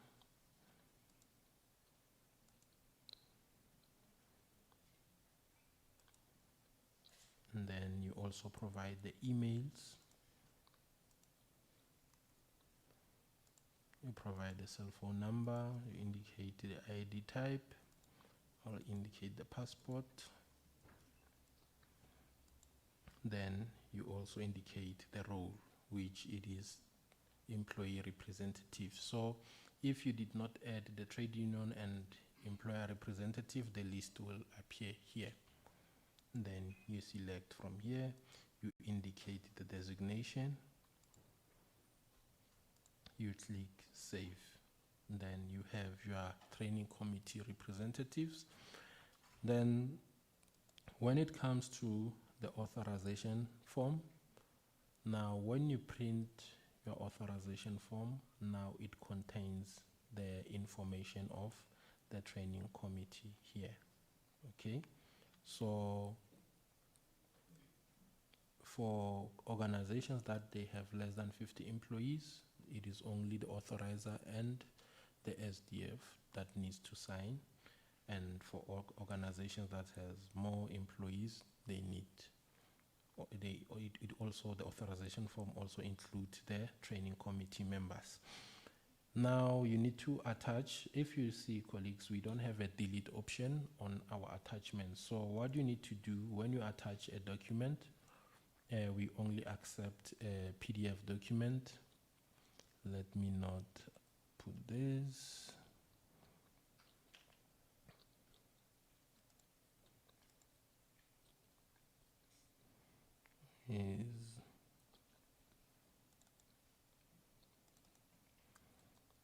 So when you attach a document, we don't have a delete option.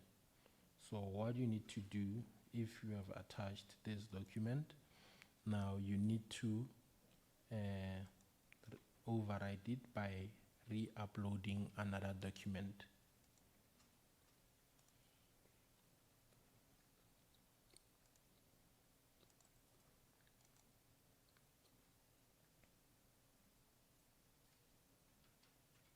So now I've uploaded an ID, now overrides the previous document. So we don't have a delete function.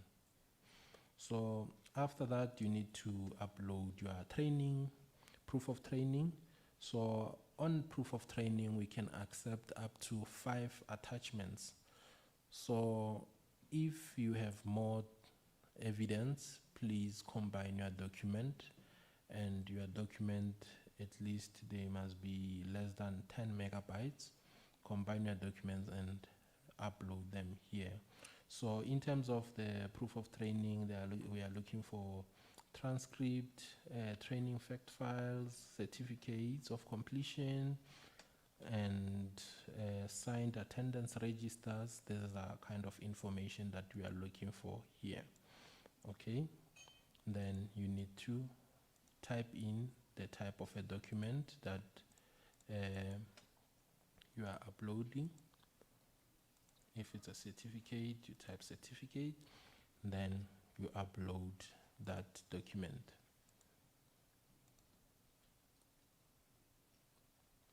Then the information gets added here, okay? Then after you have uploaded your proof of training, then looking here, now it is the information, the summary information of your WSP. It indicates the total employees, males, females, disabled, and also the total number of your employees. Then here, because I jumped the WSP plan, I jumped the WSP, the PTP plan, that's why it does not give me the summary. Also here you can check this, it indicates where you left the information, including the BE certificate. So that's where you need to attach here. Okay, so after attaching each and everything here, that's when the submit button will be visible for you to click, will be active, then you click the submit button. That's when now your WSP status can change from pending to submitted. If I go here, it will change to submitted like this, because currently it is on started. Any questions? I see a hand this side.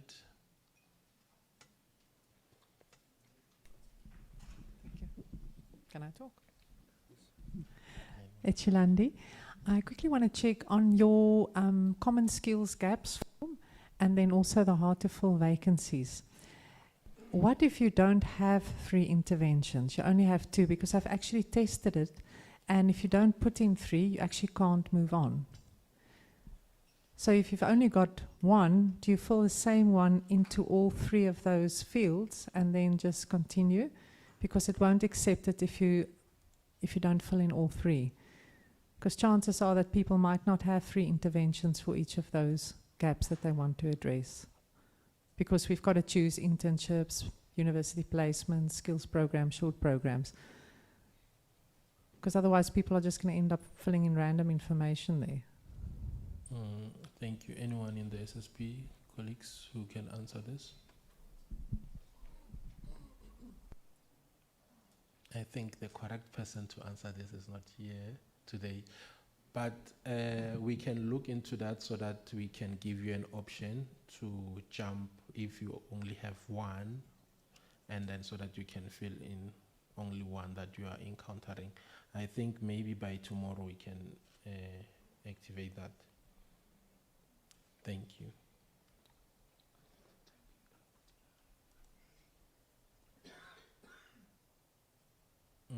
Any other question? Mike, this side.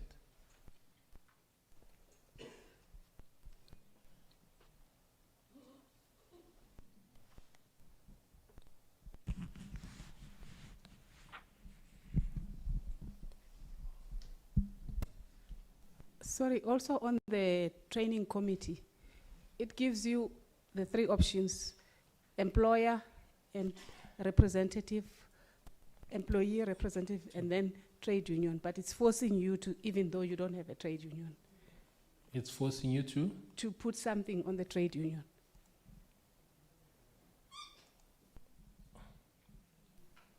I have my training committee. I only added 1, 2, 3, and the button disappear to add additional. Yes, it's 3, but you see you have trade union. What if I don't have trade union in my company? So I believe that the regulation says if you have more than 50 employees, you need to have this. It is not like that. It's not like that. No. The SSP team, how do you deal with this? You must have only employer and employee rep. The system must allow.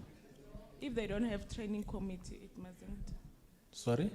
It mustn't be a problem if they don't have a training committee. So if they have employer or employee rep, we do allow. Which, if I delete 1, yeah, maybe just try to delete the training union. So I just deleted 1. And then try Or I to can delete the trade union. And then you can add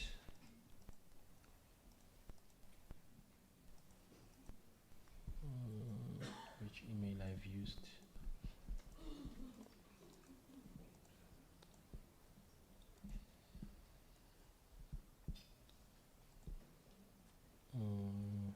Employee representative, admin.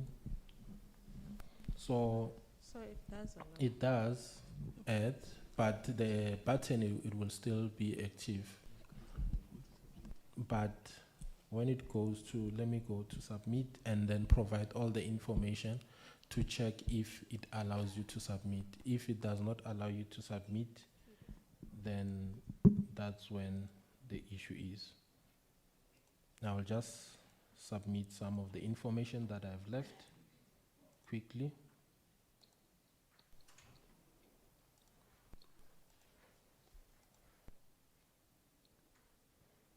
And then WSP planned and PTP planned. This year.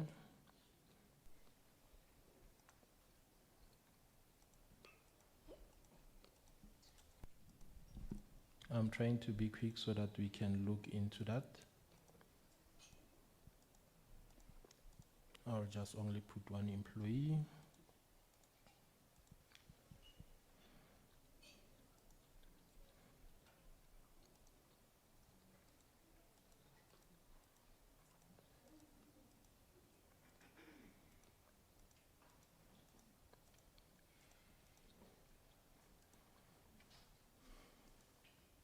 Also put one employee here. And then to my summary, it gives you the submit button, you can submit.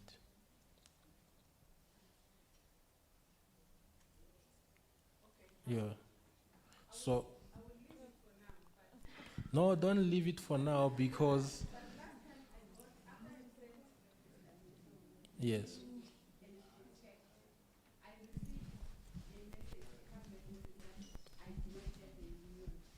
On my authorization form.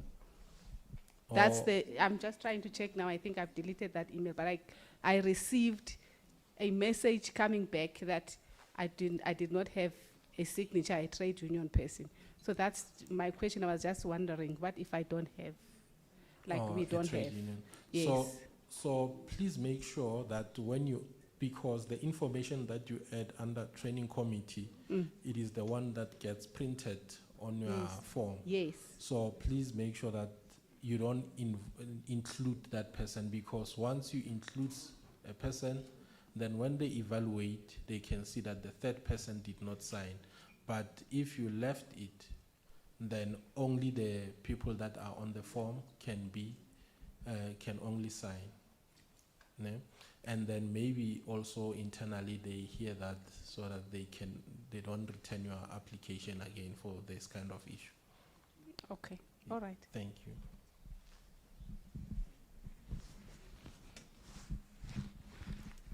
Any hand, colleagues?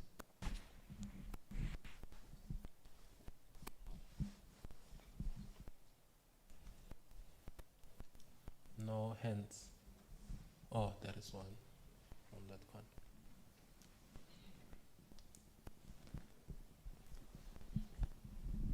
Hi, I just wanted to confirm, how long does it take when you've changed your SDF, for the approval to come through? How long does it take to have your SDF approved? That's the business rule. Maybe they will answer you. We respond within 3 working days. 3. Yeah. And then another thing, sorry, this is the first time I've worked with SETA.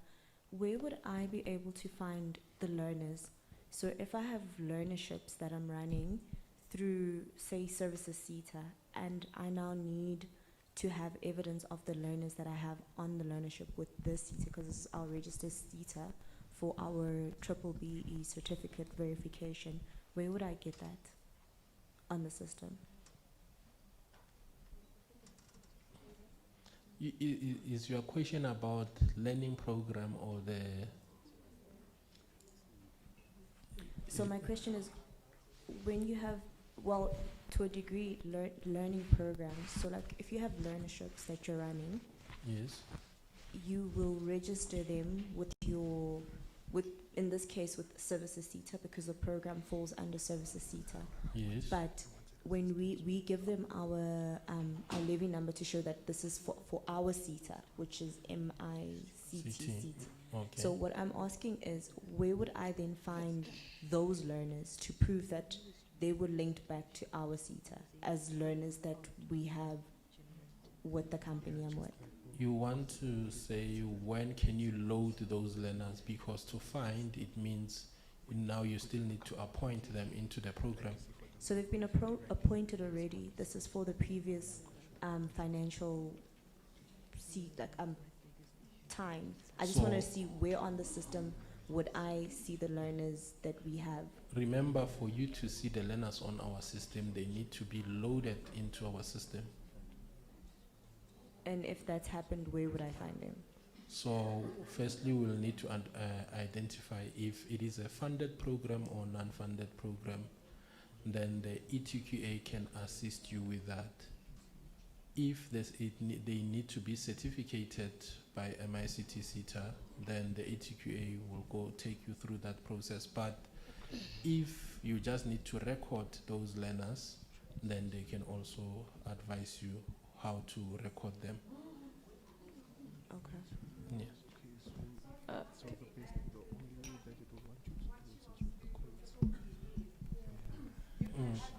Services SETA.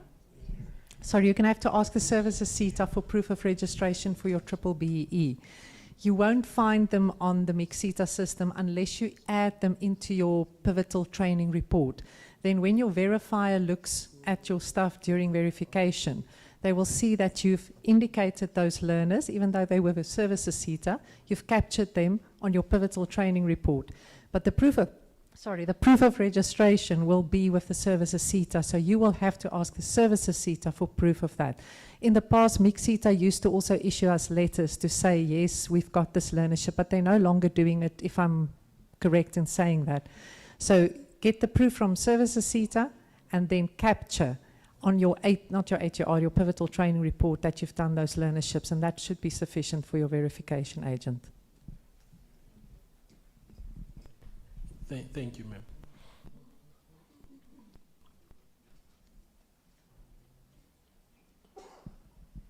Any other hand? Okay, we have Hi, everyone. I'm just checking, after submitting everything, how long does it take for a SETA to provide me with approval letter? business, you can answer. It can take 4 months. We take about how long? 3 to 4 months to evaluate. So we're not only looking at yours, we're looking at everybody's, that they need to meet certain requirements. So we give ourselves 3 to 4 months to evaluate all applications, to give you feedback.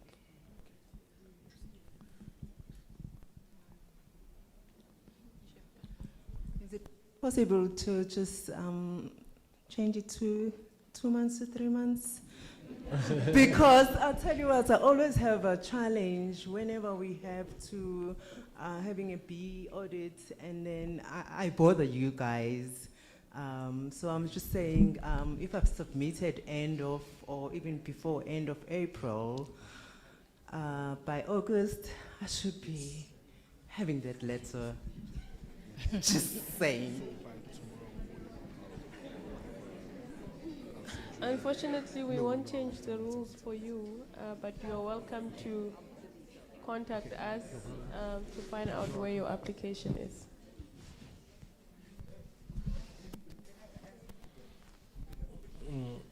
Again, on that partner, the system is built in such a way that if you submit today and you feel like you need to modify your information, you can come and modify your information until the due date. But after the due date, that's when now you cannot change the information on the system. So if we start evaluation straight once you submit, then with other applications, we can start to evaluate, and then stakeholders start to change information. So currently, the system is open for you. If you submit today, tomorrow you can log in and update your information. It is allowed, but after the due date, you don't. So we can't evaluate at the same time after you have submitted. Can I assist? Can I assist? I'm here at the back. Yeah. It's not possible to make the evaluation before July. Our reporting period to the department forces us that the first reporting cycle will be in July. So we'll have to wait for July to do the evaluation. Even if you make an extension, your extension is going to move you from April to give or grant a month. and that month will be May.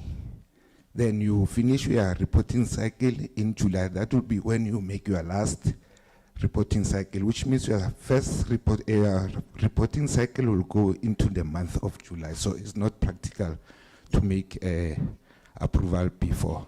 I know the importance for your BEE, whatever BEE things that you need to discuss and everything, but however it's not practical.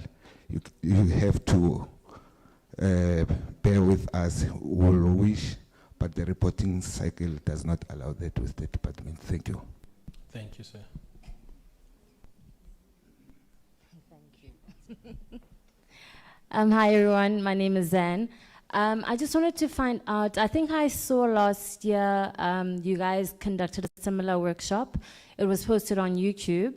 I just want to find out if this one will also be posted. I know you guys did mention there are manuals that we can go through, short videos. I just want to find out if this one will also be posted on YouTube or any kind of platform. Thank you.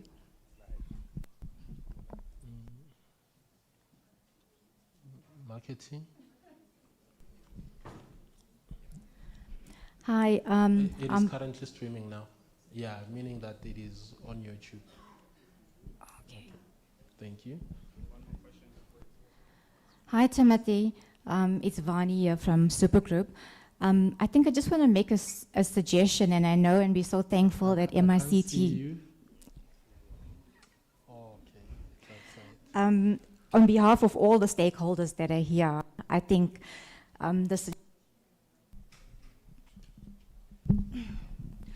a suggestion that I'd like to make, and I really thank you guys for always wanting to improve.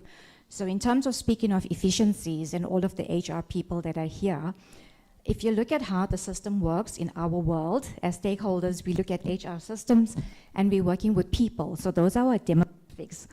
That's sort of your Bible. So when we speak of people, then you have all of the identification, male, female, genders, and all of that, including the age, including the OFO codes, and all of that demographics will automatically pull through. So currently with the system, MICT system, we're working on OFO codes. So we're working with multiple spreadsheets, and it's sort of, we've got to go back and forth to populate information to correlate to the compliance that MICT would require.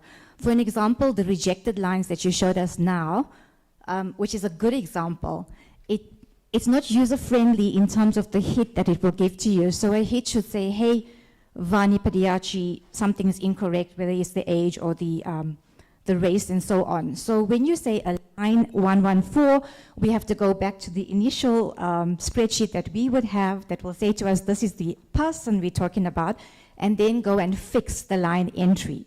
So I don't know if you guys understand what I'm trying to say. So basically, we are working with people, and then on your compliance, you're working on OFO codes. But we have to work with people to understand what we are really reporting on. But it's just a suggestion. So if you guys could look into that. So you suggest that we also capture the names of the people? The employee names would make it so much easier for us to be able to report. And then the ID would, it just picks up whether it's male or female. And the only reason I'm saying that is I understand all of the SETAs have one mandate, the same mandate, but all of you working on different systems. So we've worked successfully with Services SETA, for an example, or WR. It's just this is the third SETA that I'm working with, and that's just sort of a frustration that I've picked up. Okay. But nevertheless, we're still submitting every year. Thank you. Thank you. It sounds like good, but I will explain the issue around that. For small companies, yes, it is doable. For big companies that they have 6,000 employees, who's going to capture an ID for all those 6,000 employees? That's why we decided to group them. How many managers do you have? You group those managers. So specialists, we group them. But if you wish to capture them one by one, for small companies, yes, it is doable. But for large companies that are dealing with a spreadsheet that contains 13,000 rows, it's going to be difficult, colleagues. Yes. If, yeah, that is the disadvantage to it. Not that it's not a good idea, it is a good idea, but the disadvantage is the capturing. Thank you.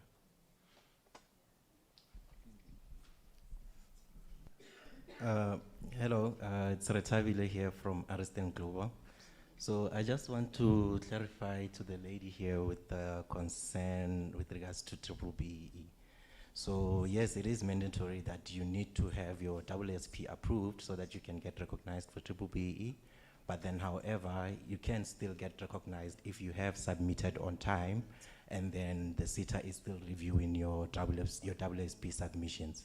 By the time they do issue out their whether approval or decline, that's when you can resubmit that letter onto the B verification agency. If it has been declined, unfortunately, they will retract the points for your skills development. But if it's approved, your B certificate will carry on as forward.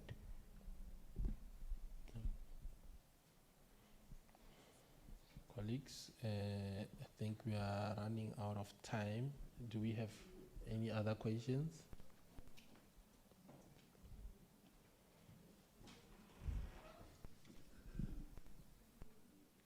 I'm not saying don't ask questions. It's just that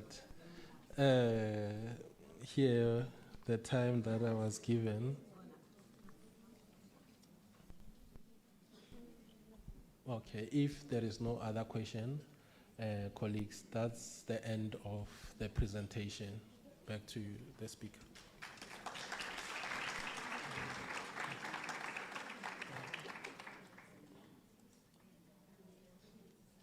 Thanks so much, Tim, for that comprehensive presentation and answers to the comments made by our stakeholders.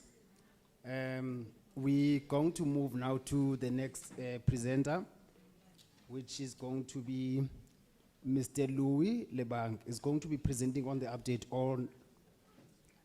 online SDF reference manual. Yes, so also, I think what we've missed earlier is to acknowledge some of our stakeholders that are joining online. We do notice all the questions and comments you've made. Those will be replied to by some of the colleagues who are here, and those who are maybe working from the office, they will be assisting to reply to the questions that you've raised. Let's just welcome now the next speaker, which is Mr. Louis Lebang. Thanks. I think you're going to sit here or there. Come and sit. Somewhere.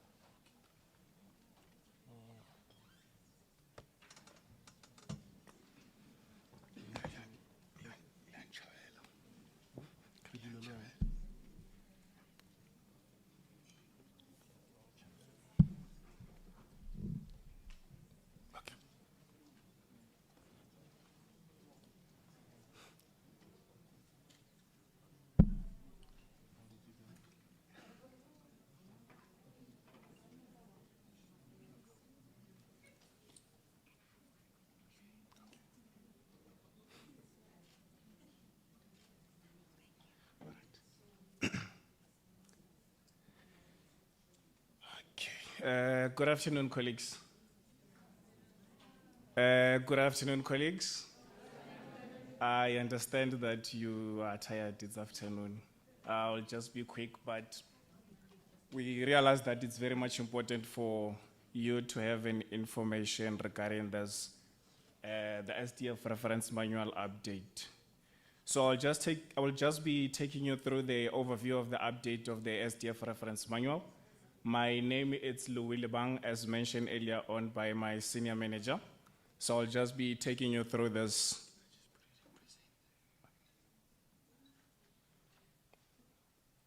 Okay, thank you. So I'll just be taking you through this, the overview of the update SDF reference manual. So thank you so much. I would like to appreciate the presenters who did present a very informative presentations earlier on.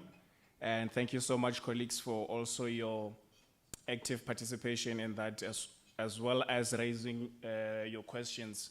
We really need to know what is challenging you so that we can be able to assist you as well. So, as you know, our existing SDFs, they know and they are very much aware that we had an SDF reference manual previously.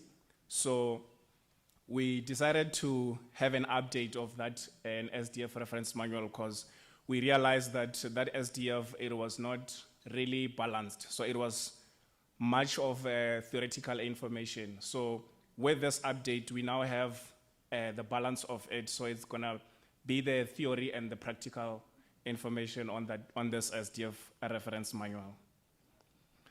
So there were a lot of changes that were done on that SDF reference manual. So what's new is just that we provided much more of the practical work on that SDF reference manual so that you can be able to navigate through that, through the system when you are doing your SDF registration as well as your WSP and ATR submissions. And then the other thing is where to access this SDF reference manual. So this presentation, it has the link where you can be able to just click on it. And then when you click on that link, it will take you through the MICT SETA website. So when you get here, then you will go to what we do. Then you will choose the SSP, Sector Skills Planning, the Skills Development Facilitator. You click on this one. Then it will take you to the SDF reference manual that we have. So I'll be taking you through this SDF reference manual, what it has. For now, I just wanted to assist you where to get this, the SDF reference manual. So just in case if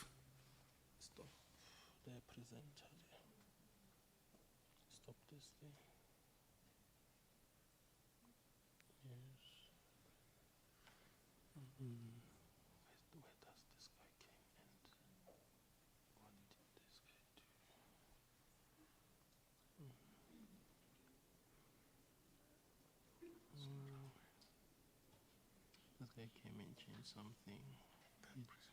That presentation. Yes, we need to stop it. We need to stop the presentation. Was I cancelled? The slideshow. Yeah.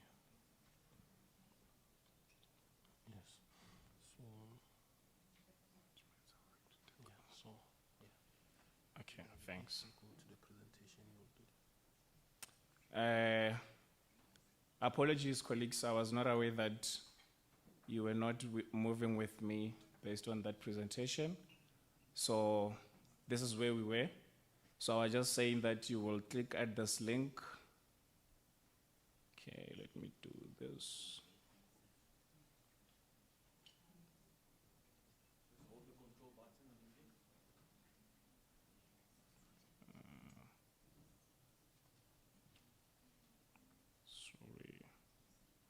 But just in case if this presentation it happens that you lose it by mistake, things do happen. You can just go to MICT SETA website to make things much more quicker.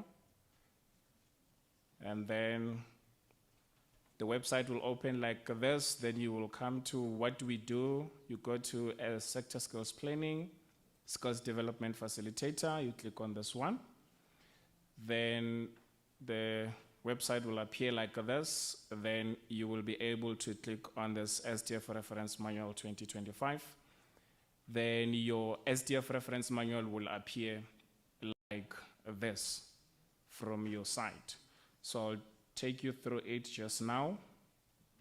And the other thing is, why are we supposed to use this manual reference? The main aim is to assist you colleagues so that you can be able to maneuver very well and to align with what are the requirements as well when you're doing your WSP and ATR submissions, as well as the SDF registration processes. So it's very much important that you go through this SDF manual references so that you can be able to have all the steps that you need so that you can submit your applications and registrations that are not going to give you troubles or challenges, and also to delay your registrations as well as your submissions not to be approved on time. As we had one of our colleagues here was asking how long does it take.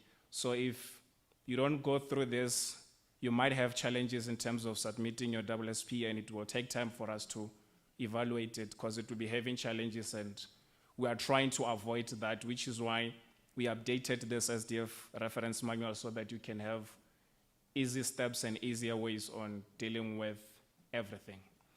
So what has changed? The manual represents a fundamental shift in how we support skills development facilitators, build with your feedback and design for practical applications. Like I said earlier on, that the key thing is that we made sure that this SDF reference manual, it has a lot of practical processes where you can be able to see what needs to be done. The ICT team, they presented their presentation just now, a very informative one. So this SDF reference manual, it will help you to be able to align with that presentation when you're doing your WSP and ATR submissions. So the step-by-step, this SDF reference manual, it has the step-by-step on how you do your registrations and how you do your submissions of the WSP and ATR. I will take you through that reference manual just now. The short instructional videos, watch and learn as you work through submissions and compliance tasks. So there are videos as well on this reference manual that will be assisting you. So you'll be able to read the document and also look at the videos on how to maneuver, how to go through that system when you are on the LMS, when you're doing your submissions and registrations. The practical templates and checklists, ready-to-use tools and save time and ensure accuracy.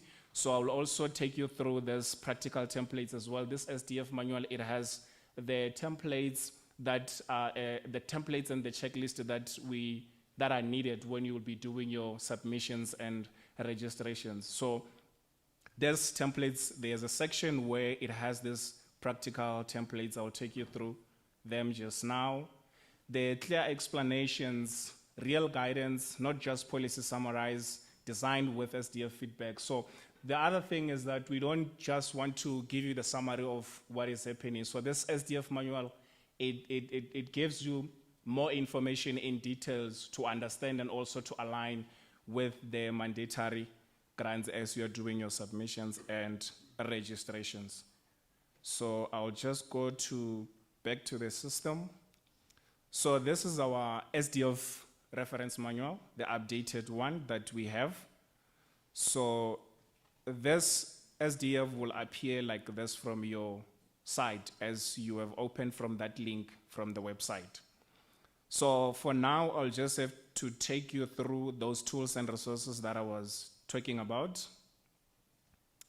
When you click, so this SDF reference manual, it has 11 sections.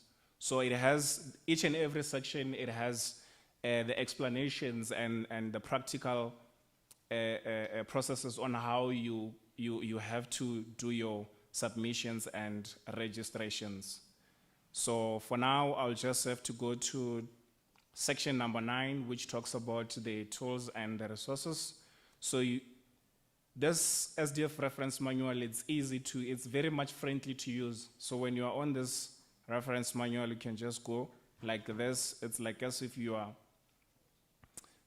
on your document when you're going to the next page. You just go like that. So you can also be able to increase it if maybe you have problems with your eyes like myself. Then you can just increase your screen like this. So this section, it's what I was talking about on this presentation that talks about the practical templates and checklist. So when you are on this SDF reference manual, it has the templates that you're gonna need. Earlier on, they took us through the ISDF letter of appointment template from the system while Timothy was presenting that SDF registrations. So he showed us the SDF template that you're gonna need to use when you're doing your SDF registrations. So even on this SDF reference manual, you can just click on this. So these are the links as well. So when you click on this link, for example, the SDF letter of appointment template, it will give you this. So if you check on the other side, because this one is a Word document, it downloaded that template. So you can be able to just click and open that template.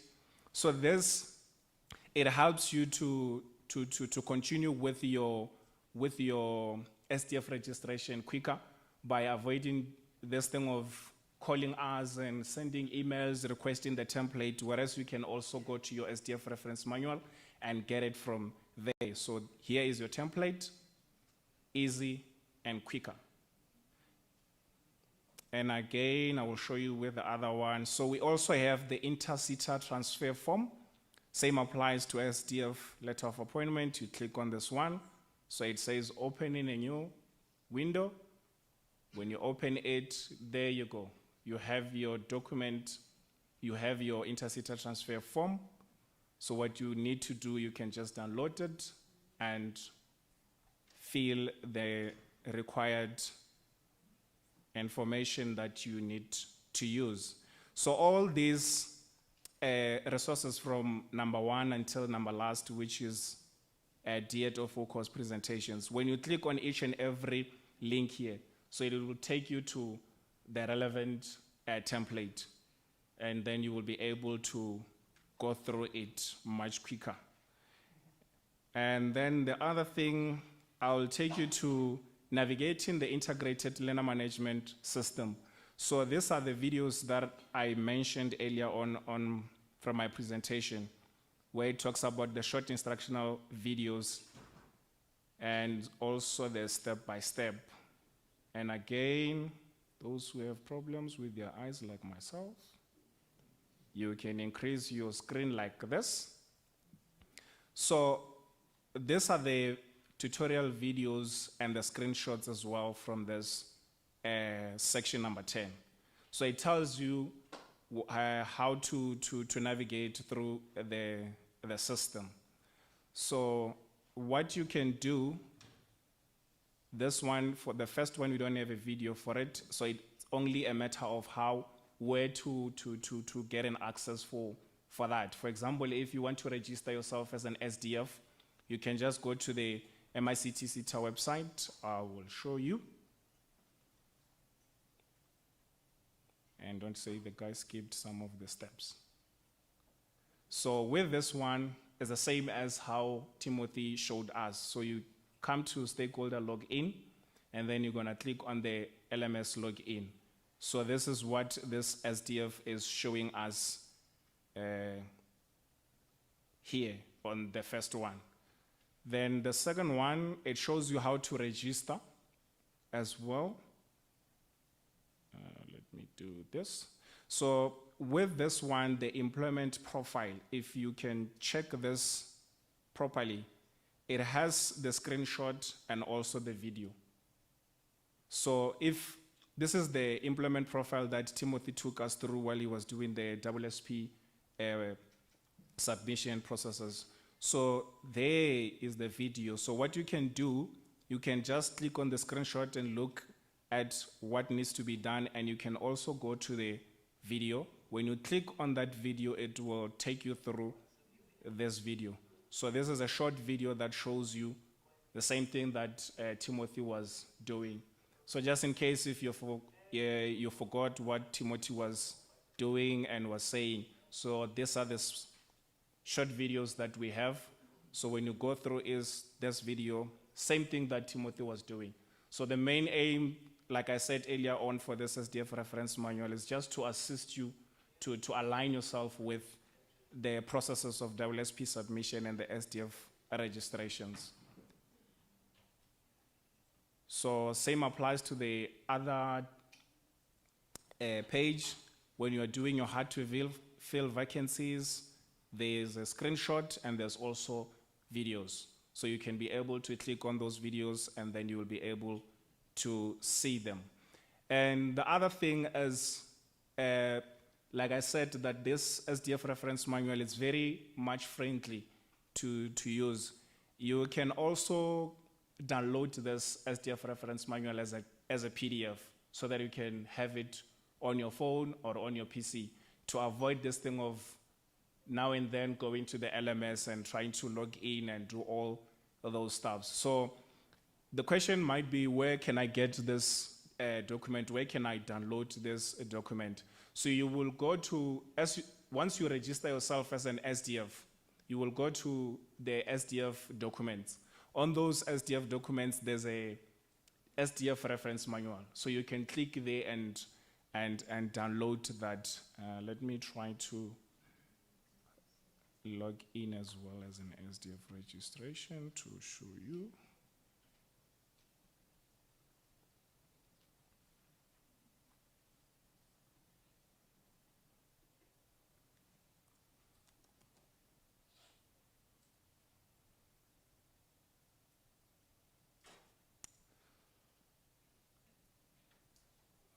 Sorry.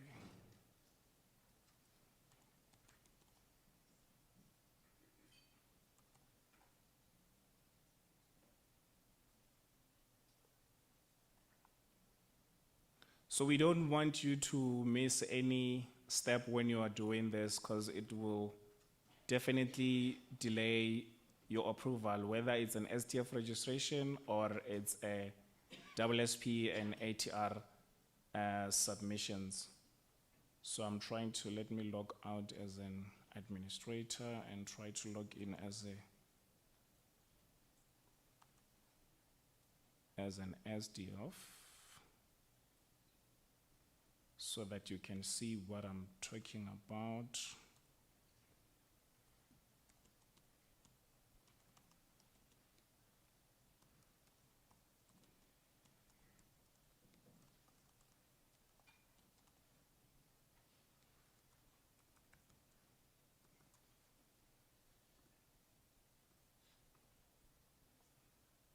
Okay, so you will be logged in as an SDF like this.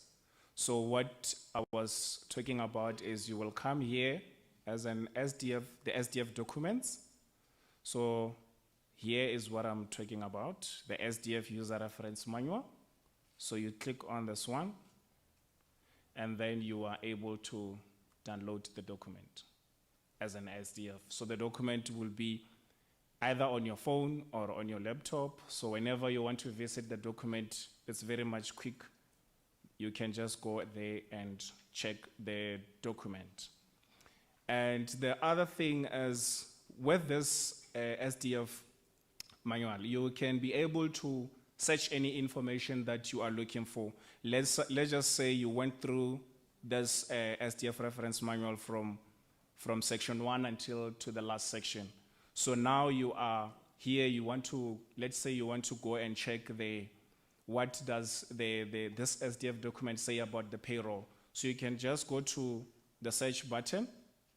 So when you're on the search button, you can just type payroll, or you can type MICT SETA. Let me use the MICT SETA transfer. So when you search like this, there are two options here to say where do you want to search this. It's either the whole book or you search the chapter only. So I'll just say the whole book for now. So to avoid this thing of saying, let me just go page by page, I go back so that I can check where the MICT SETA transfer, where's the section that talks about the MICT SETA transfer forms. So there you go. It shows you different options and stuff. So you can be able to click on this one. Then it will take you to this part. So there are different sections which means on this one, the MICT SETA transfer forms, there's another section that talks about the MICT SETA transfer forms. You can also be able to make some notes on this document for each and every page, where you can be able to make some notes so that you can be able to remember where you were previously. So section 6, it talks about the training interventions as well. the trainings that needs to be considered when you're doing your WSP and ATR processes. So this section talks about those training interventions that are being recognized by MICT SETA. So this section, it also assists you so that you are not going to be doing those training interventions that are not recognized by MICT SETA as well. So the legislative framework as well, it talks about the legislatives that you need to be aware of so that you can be able to align yourself with the Skills Development Act as well. So, yes, that will bring me to the end of my presentations.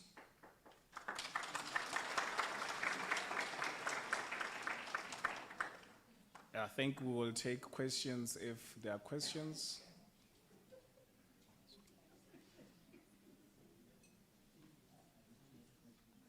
And there's a section, colleagues, on that SDF reference manual that has the contact details for all of us from SSP, where you can be able to have our contact details and the email address where you can be able to contact us, just in case if you are experiencing problems and challenges while you are trying to go through that as well.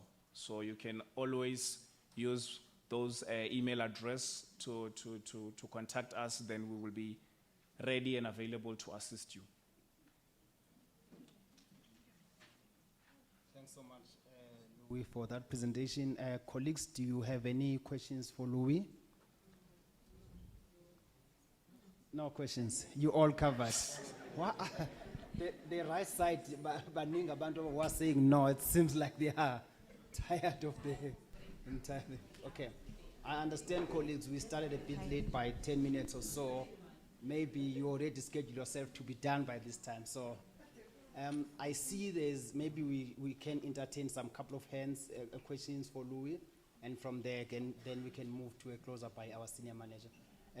I've noted your hand there. Can you please, you can go ahead. Do you have a mic next to you? Yes, I do. Okay, good afternoon. This question is not necessarily for Louis, but it could be directed to Timothy. I'm a secondary SDF. Now, I just wanted to get clarity on the process. Timothy took us through the entire process of an SDF registration. And by the fourth step, that's where you register your secondary SDF. Do I then, as a secondary SDF, leave that process to my senior, who's the primary one, or do I continue to register myself as an SDF?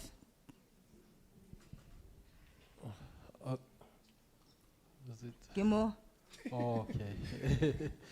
Yeah, so what is happening is that the secondary SDF, it is only eligible to provide information into the system, but unable to submit the application. Meaning that when you provided the information, the primary SDF still needs to come and click submit, check the information and click submit, okay? Yeah. But if you wish to register yourself as a primary SDF, you can have the role, and then when the primary SDF moves out, then you can ask the MICT SETA to link you as the primary. It is possible, but it needs also the forms that comes from your employer. Okay, to make you primary. But we cannot make two people under one company to be primary. All right, that's fine. That answers my question. Thank you. Thanks so much, Tim. Is there any other question, colleagues, from the floor? I see there are hands at the back. I'm not sure who was first. Is there any other one which was here on the mic here? No. Okay, there's one hand at the back there. Please send the mic, please. Thanks. You can go ahead. Hi, everyone. So my question goes around the OFO codes. You know, since it was launched, we did get training on how to allocate OFO codes, but there's been very little guidance around, you know, how to use. So we're each doing our own thing in terms of the OFO codes, allocating roles. My organization has got 6,000 people and I've got 400 and some odd roles.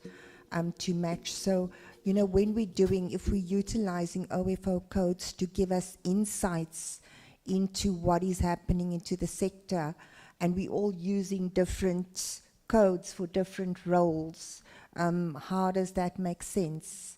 I think the last iteration of the OFO code was, or the OFO code master codes was in 2000 and help me?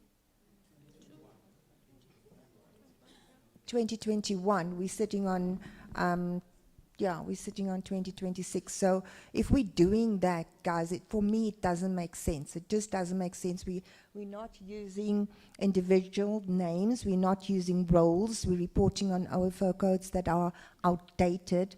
Some of the roles I can't even, from the ITC sector and the technical roles, I just have to choose the closest one. So when we're looking at submitting WSPs, getting SSPs, doing research, getting insights to that, it doesn't make sense. It's just a paper exercise if we're not fixing the information that we're using to make decisions on what is important in industry.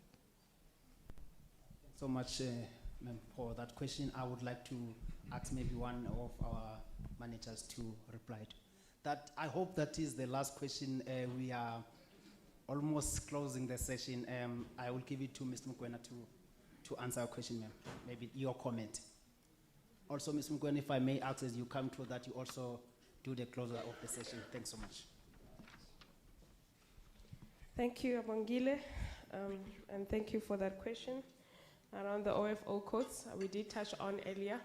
We're using version 2021, but that does not mean that the OFO has not been updated. There has not been any reason for a major update. Earlier on in the session, we also tried to explain what is the difference between an occupation and a job. So we have one occupation, which is linked to an OFO code, and you might have many jobs linked to that occupation. We only use one occupation. From our point of view, there is no confusion. That's how the system works. As we said, the OFO is meant to standardize jobs. So we cannot have, like Kanyisa said, she used to be a research manager. Now she's an SSP manager. She's doing the same role. The difference is the naming. However, her OFO code will still remain the same. So we need to have that understanding, and we tried to do that earlier on with the first presentation. The OFO is very critical for us. It's very important because it allows us to understand how many people in South Africa are doing particular roles and what are their skills levels. So we use the OFO code to help us consolidate that information, so we are able to give a view on the South African skills and the skills levels. That's why we need the OFO as standardization. However, companies have their own preference in terms of what they call different jobs. That is a preference for the company. The OFO spreadsheet is very clear. If you go through the different sheets there, it guides you. There are descriptors. It tells you everything you need to know about the OFO. So I really urge you to go through the spreadsheet in full, not necessarily look for a title that you use in your company, but go to the descriptors that will help you. We also have specializations. We also have alternative titles.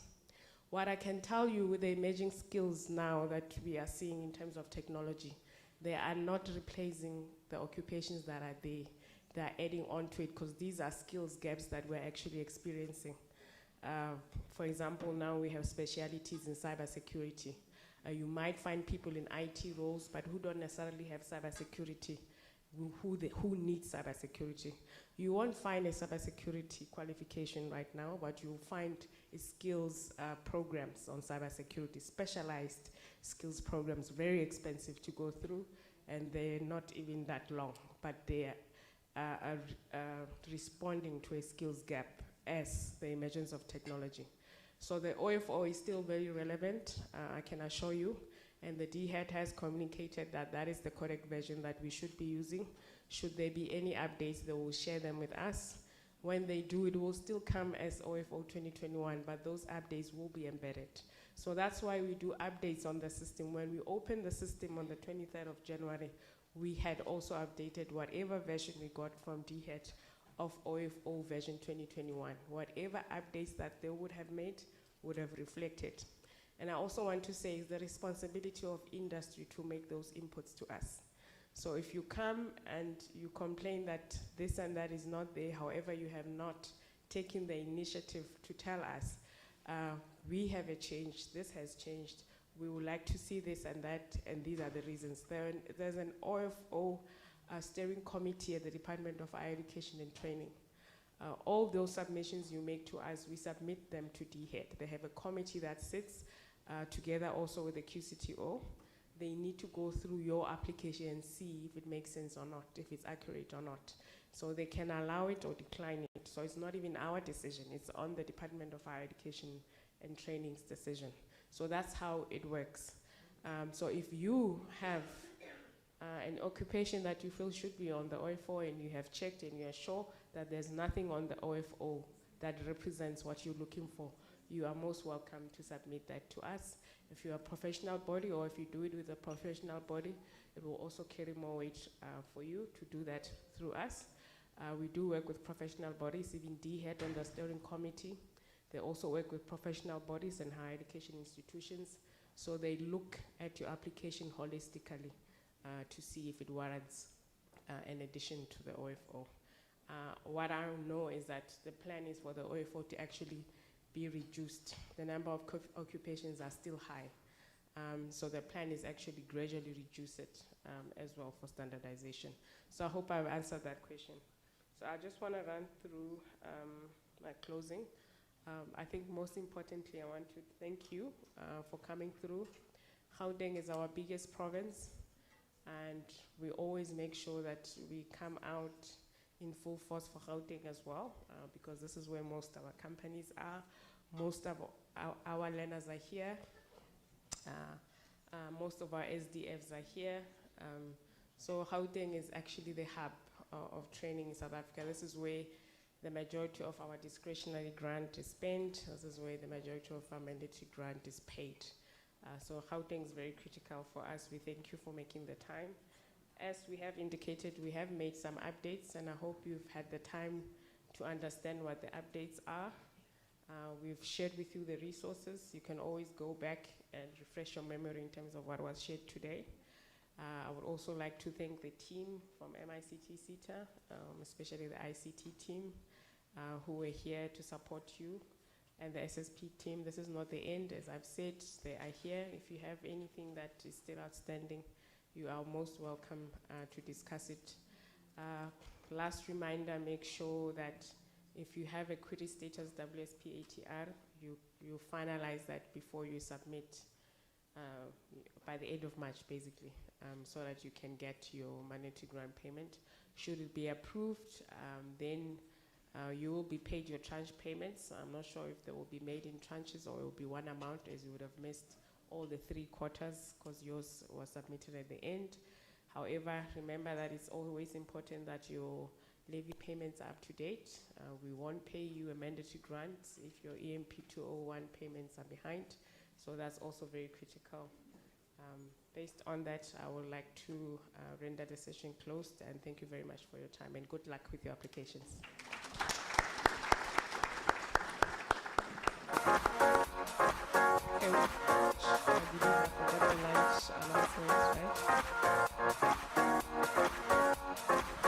Thanks so much, Ms. Mkwena, for that closing remark. Colleagues, just to advise in terms of the procedure to the lunch places. So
provide any feedback about the session.